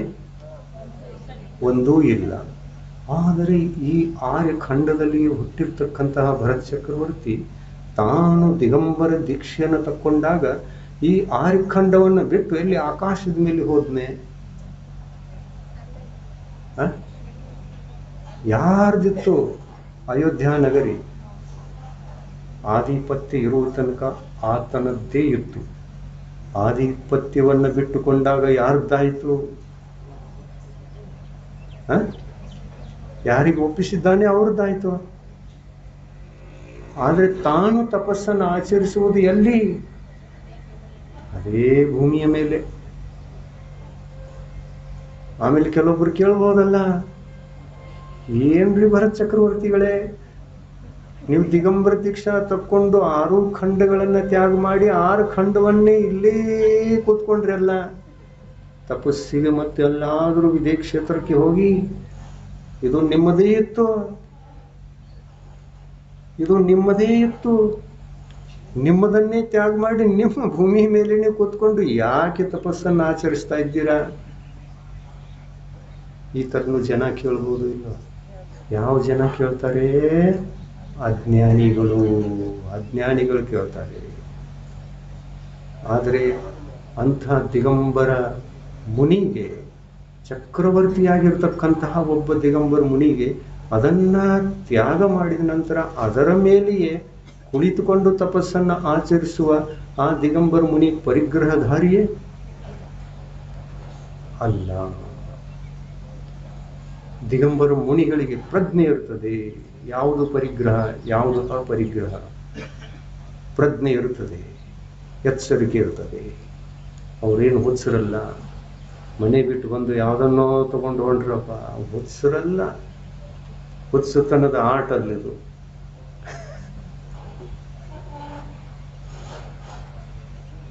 ಶ್ರಾವಕರು ಮುನಿಗಳಿಗೆ ಕೊಡುವಂತಹ ವಿಷಯಗಳು ಎಷ್ಟು ಅಂತಂದ್ರೆ ಕೇವಲ 4. ರತ್ನತ್ರಯದ ಧರ್ಮಸಿದ್ಧಿಗಾಗಿ ಆಹಾರ, ಧರ್ಮಸಿದ್ಧಿಗಾಗಿ ಔಷಧ, ಆಹಾರದಾನ, ಔಷಧಿದಾನ, ಆವಾಸದಾನ. ಆವಾಸದಾನ ಇರ್ಲಿಕ್ಕೆ ದಾನ. ದಾನ ಪರಿಗ್ರಹ ಅಲ್ಲ, ದಾನ. ನೀವು ನಿಮ್ಮ ಮಕ್ಕಳಿಗೆ ಕೊಡ್ತೀರಿ ಅಂತಂದ್ರೆ ಅದು ಪರಿಗ್ರಹ. ಯಾಕೆಂದ್ರೆ ಹೆಸರು ಹಚ್ಚಿ ನಮ್ಮ ಹೆಸರು ತಕ್ಕೊಂಡು ಈ ಹೆಸರಿಗೆ ಮಾಡಿ ಪಂಚಾಯತ್ದಲ್ಲಿ ಹೋಗಿ ಅದೇನಂತಾರಲ್ಲ ತೆಗೆದು ಹೇಳ್ತಾರೆ, ಏನಂತ ವಾತ್ಸ ಅಂತಾರೆ, ಏನಂತಾರೆ, ಉತಾರಿ. ಉತಾರಿ ಪರಿಗ್ರಹ ಎಷ್ಟಿದೆ ಏನಿದೆ ಅದೆಲ್ಲ ಉತಾರ ಹತ್ಬೇಕಂತಂದ್ರೆ ಅಲ್ಲೇ ಹೋಗ್ಬೇಕಲ್ಲ, ಯಾರ್ದೆಷ್ಟಿದೆ ಉತಾರಿ ತೆಗೆದು ಅದನ್ನ ಹೆಸರಿನ ಮೇಲೆ ಮಾಡಿ ಒಪ್ಪಿಸ್ತಿರಲ್ಲ, ಇದು ಪರಿಗ್ರಹ ಅಥವಾ ಉಪಕರಣ. ಪರಿಗ್ರಹ ಮುನಿಗಳಿಗೆ ಉತಾರಿ ತೆಗೆದು ನಮ್ಗೆ ಒಪ್ಪಿಸ್ತೀರ. ಕಾಗದ ಪತ್ರದಲ್ಲೆಲ್ಲ ಬರುದು, ಮಹಾರಾಜರೇ ನಿಮ್ಗೆ ಕೊಟ್ಟಿದ್ದೇವೆ ನೋಡ್ರಿ, ಇದನ್ನೆಲ್ಲ ಕಾಗದ ಪತ್ರ ನಿಮ್ ಕೈಯಾಗಿರ್ಲಿ, ಹೀಗೇನು ಕೊಟ್ಟಿರ್ತೀರೇನು? ಇಲ್ಲ, ಅವರ ಆತ್ಮಸಿದ್ಧಿಗಾಗಿ, ಆತ್ಮ ಕಲ್ಯಾಣಕ್ಕಾಗಿ, ತ್ಯಾಗ ತಪಸ್ಸಿನ ಸಿದ್ಧಿಗಾಗಿ ಒಂದು ಇರುವಂತಹ ಆವಾಸವನ್ನ, ಅದು ಯಾವುದೇ ಥರದಿಂದ ಇರಲಿ, ಅದನ್ನು ಕೊಟ್ಟಿದ್ದೀರಾ ಅಂತಂದ್ರೆ ಅದನ್ನ ಸ್ವೀಕಾರ ಮಾಡ್ತಾರೆ, ಅದರೊಳಗೆ ಧರ್ಮಸಿದ್ಧಿಯನ್ನ ಮಾಡಿಕೊಳ್ತಾರೆ. ಅದರಿಂದ ಏನು ಪ್ರಯೋಜನವನ್ನು ಸಾಧಿಸಿಕೊಳ್ಳಲ್ಲ. ಅದನ್ನ ಇಂದ್ರಿಯ ವಿಷಯ ಅಂತ ತಿಳ್ಕೊಂಡಂತೂ ಅವರು ಸ್ವೀಕಾರ ಮಾಡಲಿಕ್ಕೆ ಶಕ್ಯವೇ ಇಲ್ಲ. ಅದನ್ನ ತಮ್ಮ ಹೆಸರಿನಿಂದ ಮಾಡಿಕೊಂಡು ಇರಲಿಕ್ಕೆ ಶಕ್ಯವೇ ಇಲ್ಲ. ಆದರೆ ಅದನ್ನ ಒಪ್ಪಿಸುವಾಗ, ಕೊಡುವಾಗ, ತಕ್ಕೊಳ್ಳುವಾಗ ಇದು ಎಲ್ಲ ಸೇವೆಯನ್ನು ಮಾಡತಕ್ಕಂಥದ್ದು ಶ್ರಾವಕರ ಕರ್ತವ್ಯ ಆಗ್ತದೆ ವಿನಃ ಅದು ಮುನಿಗಳಿಗೆ ಸಂಬಂಧಪಡುವಂಥ ವಸ್ತು ಅಲ್ಲ. ಅವರು ಕೊಡಬೇಕು, ತಗೋಬೇಕು, ಸೇವೆಯನ್ನ ಮಾಡ್ತಾ ಇರಬೇಕು. ಸೇವೆಯನ್ನ ಮಾಡೋದು ಶ್ರಾವಕ ಧರ್ಮ. ಈ 4 ದಾನಗಳನ್ನು ಕೊಡುವುದು ಶ್ರಾವಕ ಧರ್ಮ. ಮುನಿಗಳು ಆ ಕೊಟ್ಟಿರ್ತಕ್ಕಂತಹ ದಾನವನ್ನ ತಮ್ಮ ಸ್ವಾಮಿತ್ವದಲ್ಲಿ ಇರಿಸಿಕೊಳ್ಳದೆ ಅದನ್ನು ಉಪಯೋಗಿಸಿಕೊಂಡು ಧರ್ಮಸಿದ್ಧಿಯನ್ನ, ಆತ್ಮಸಿದ್ಧಿಯನ್ನ ಮಾಡಿಕೊಳ್ಳುವುದು ಇದು ನಿಜವಾದ ಧರ್ಮದ ದಾರಿ. ಈ ದಾರಿಯಿಂದ ನಡೆದಂತಹ ಮುನಿಗಳೆಲ್ಲ ಇವತ್ತಿನವರೆಗೆ ಮೋಕ್ಷವನ್ನು ತಲುಪಿದ್ದಾರೆ, ಮುಕ್ತಿಗೆ ಹೋಗಿದ್ದಾರೆ. ಮತ್ತು ಯಾರು ಕೊಟ್ಟದ್ದನ್ನೆಲ್ಲ ತಮ್ಮ ಹೆಸರಿಗೆ ಮಾಡಿಕೊಂಡ್ರು ಅವರೆಲ್ಲ ಇಲ್ಲೇ ಇದ್ದಾರೆ. ತಿಳಿತಾ? ಪರಿಗ್ರಹ ಏನು, ಉಪಕರಣ ಏನು ಅನ್ನುವಂಥ ವಿಷಯ ತಿಳಿತಾ? ಭ್ರಾಂತಿ ಇದ್ದರೆ ಅದನ್ನ ಮನಸ್ಸಿನಿಂದ ನಿವಾರಣೆ ಮಾಡಿಕೊಳ್ಳಿ. ಸಂಪೂರ್ಣವಾಗಿ ಉಪಕರಣ ಮತ್ತು ಪರಿಗ್ರಹದಲ್ಲಿರ್ತಕ್ಕಂತಹ ವಿಷಯವನ್ನು ವ್ಯಕ್ತ ಮಾಡಿದ್ದೇವೆ. ಈ ವ್ಯಕ್ತ ವಿಷಯ ಇನ್ನಷ್ಟು ನಿಮ್ಮ ಚಿಂತನ ಮುಂದುವರಿಯಲಿಕ್ಕೆ ಕಾರಣವಾಗಲಿ. ಮತ್ತು ನೀವು ಕೂಡ ಒಂದು ದಿವಸ ಎಲ್ಲವನ್ನ ತ್ಯಾಗ ಮಾಡಿ, ತ್ಯಾಗ ಮಾಡಿದಂಥ ವಸ್ತುವಿನ ಮೇಲೆ ಕುಳಿತುಕೊಂಡಿದ್ದೀರಿ ಅಂತಂದ್ರೆ ನಿಮ್ಮ ಮೋಕ್ಷ ಆಗಲಿಕ್ಕೆ ಶಕ್ಯತೆ ಇದೆ. ತ್ಯಾಗ ಮಾಡಿ ತ್ಯಾಗದ ಮೇಲೆ, ಆ ತ್ಯಾಗ ವಸ್ತುವಿನ ಮೇಲೆ ಕುಳಿತುಕೊಂಡ್ರೂ ಮೋಕ್ಷ ಆಗ್ತದೆ. ಪರಚಕರಿಗೆ ಕೂತ್ಕೊಂಡಿಲ್ಲ. ಆರಿಖಂಡವನ್ನು ತ್ಯಜಿಸಿ ಆರಿಖಂಡದಲ್ಲಿ ಮೇಲಿನೇ ಕುಳಿತುಕೊಂಡು ಮುಕ್ತಿಯನ್ನು ಸಾಧಿಸಿಕೊಂಡ. ಜಗತ್ತಿನ ಈ ವಸ್ತುಗಳೆಲ್ಲ ಇರುವುದು ಯಾತಕ್ಕೆ ಅಂತಂದ್ರೆ ಆತ್ಮಸಿದ್ಧಿಗಾಗಿ, ವಿಷಯ ಭೋಗಗಳಿಗಾಗಿ ಅಲ್ಲ.